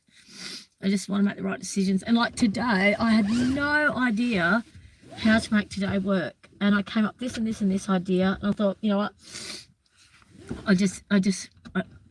It's like I'm having to force myself. There's so much to do. And I have to force myself. And then I'm tired of forcing myself to working on the land and working on this house and working on this education and working on this business concept but I'm in surrender to the trust that God's got this amazing journey for me. But at the same time, I'm just like impatient. Come on, where are the rewards? Where's the joy? Like, I want to be playful. I want to be playful. I want to laugh again. I like really laugh. I want to get that beautiful, childlike, magical, quirky, funny, beautiful Nadina. I want her back. I want her back. I want her back. And I get bits of where she turns up and it feels real. Of course it feels real. I'll be in certain environments and I'll laugh, or certain environments, but I used to be like that a lot. Like, she was my main person. That quirky, funny, lovely, happy little being was my main being. And now she's only there every now and again. She's hardly ever there. And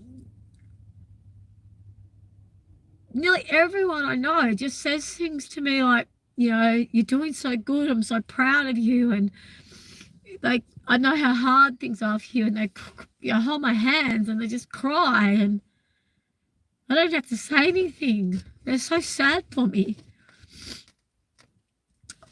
One of my friends says she cries when she thinks about me at night because she's so sad for what's happened.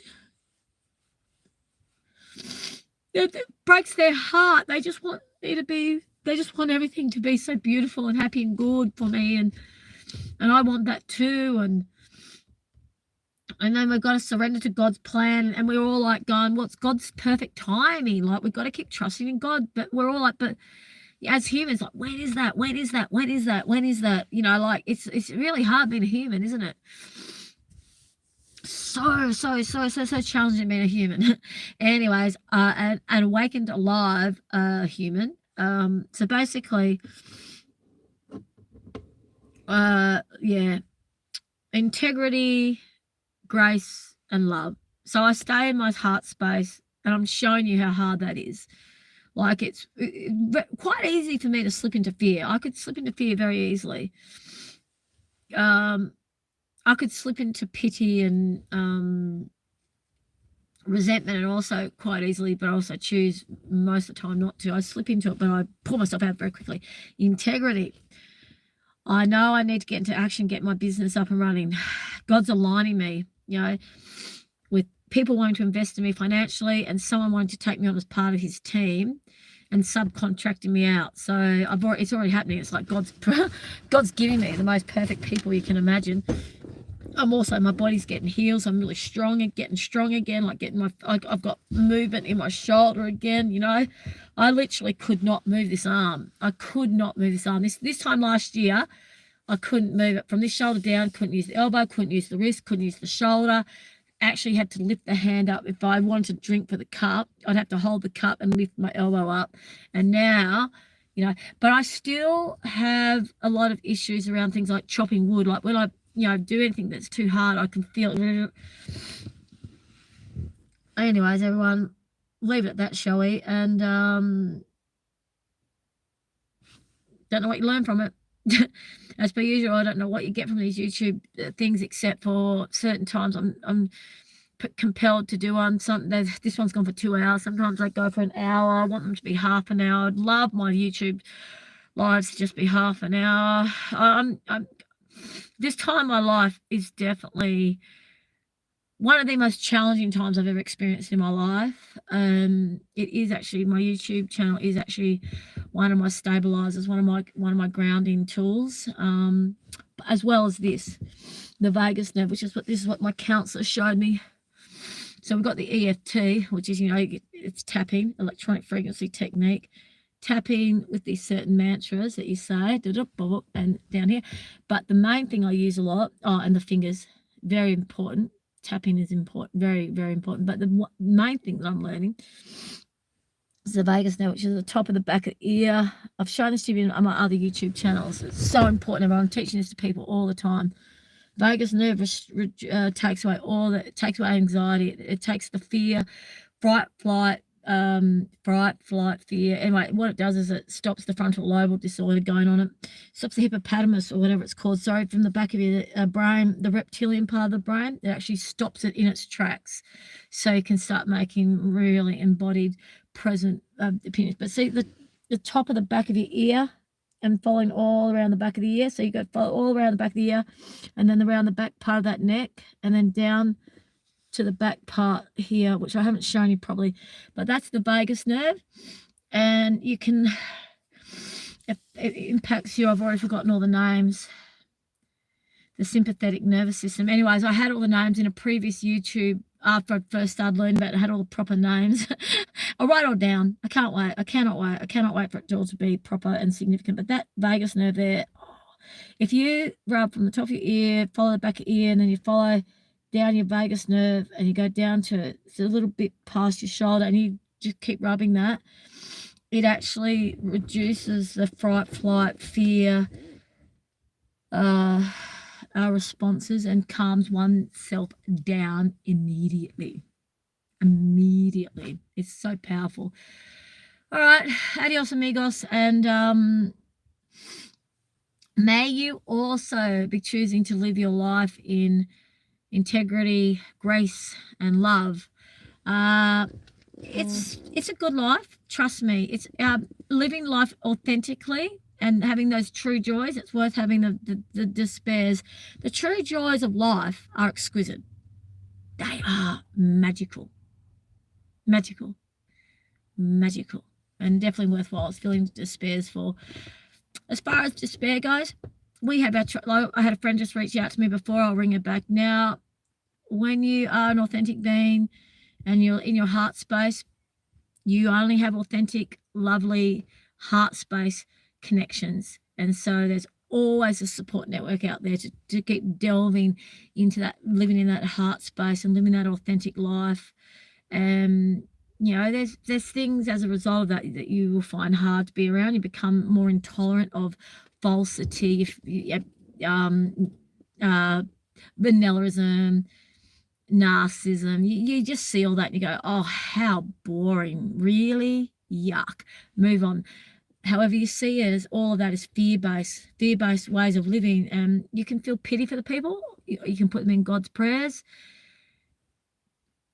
generally your frequency is of such a different level that you're able to come away from that, and then you start to really focus on living your true purpose.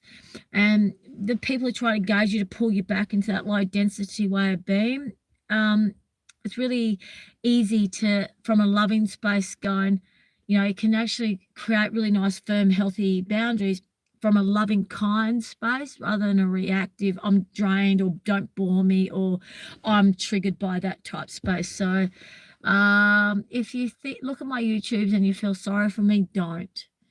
I would rather have learnt what I know and be where I'm now. Like where I'm now compared to a month ago I'm a very different person how I was a month ago, compared to how I was 6 months ago, compared to how I was a year ago, compared to how I was 2 years ago, compared to 3 years ago, 5 years ago.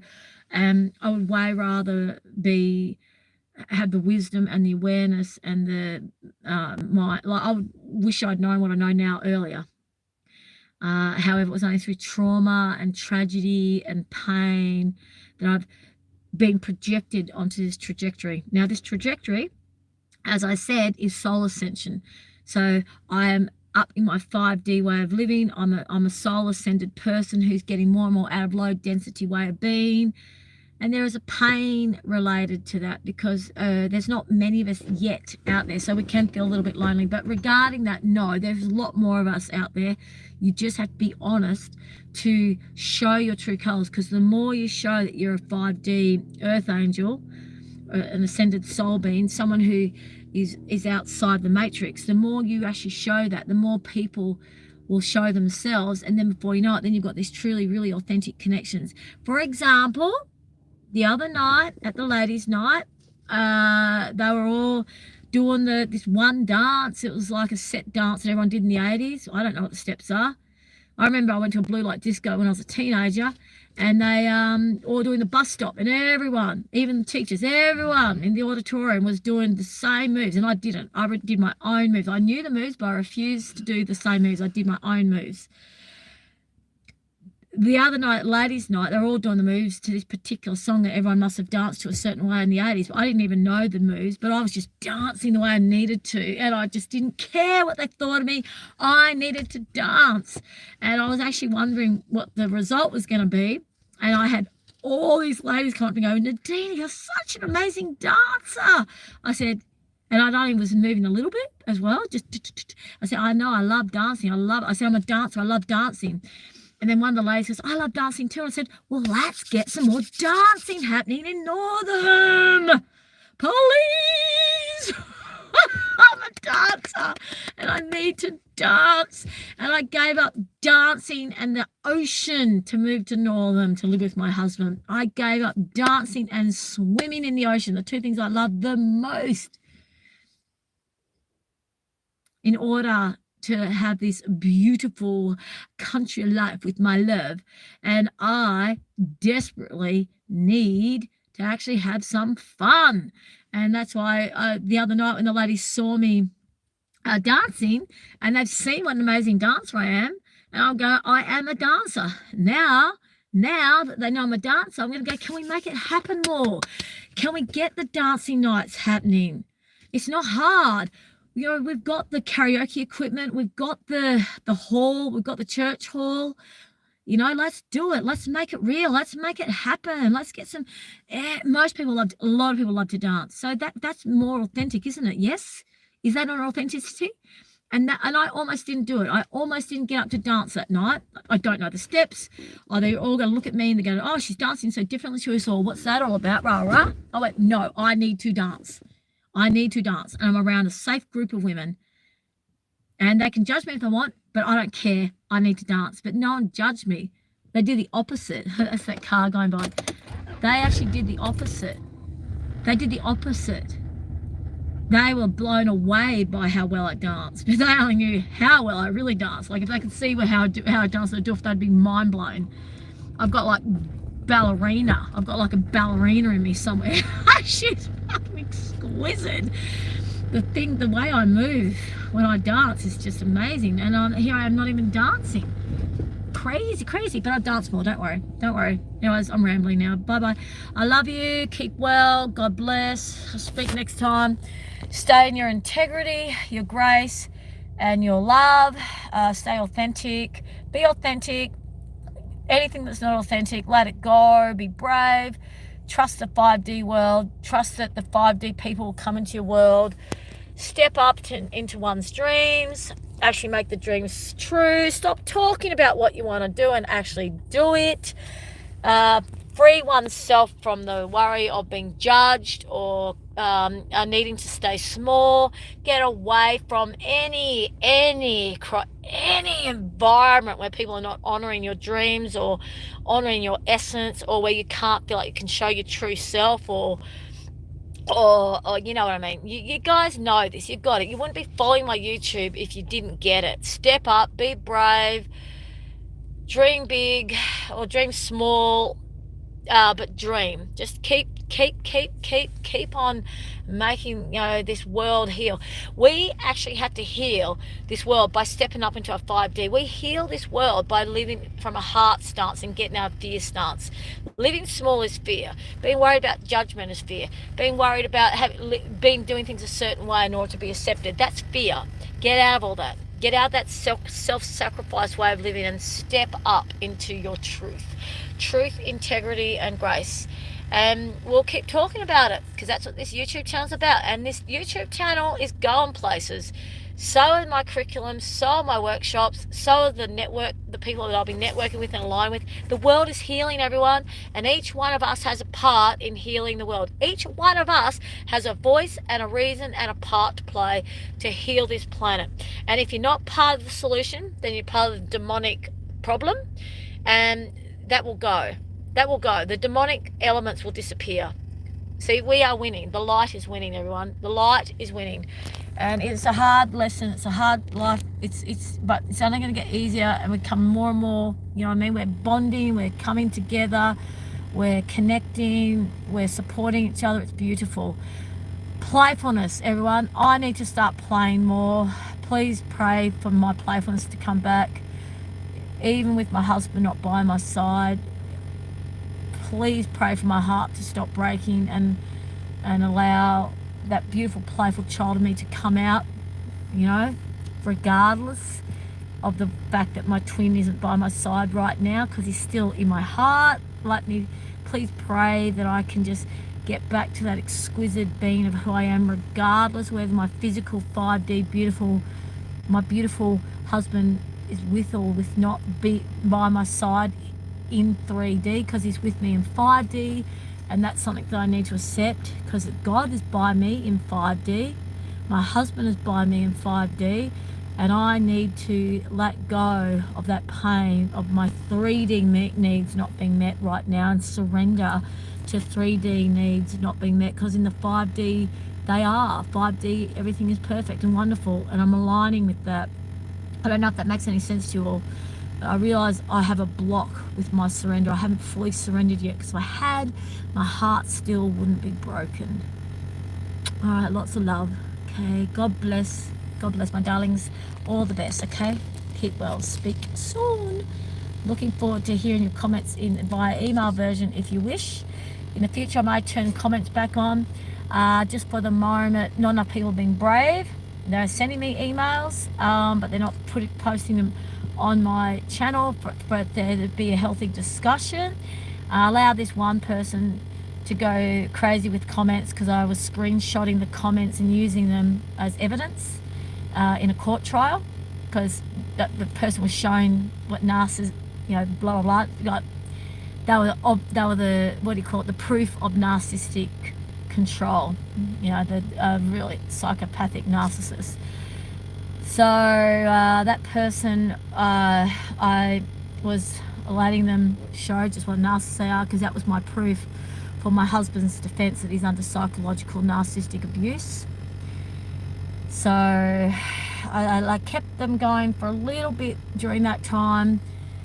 I let this person get away with some atrocious behaviour purely in order to get the evidence required in order to protect my husband, so he didn't have to get a perjury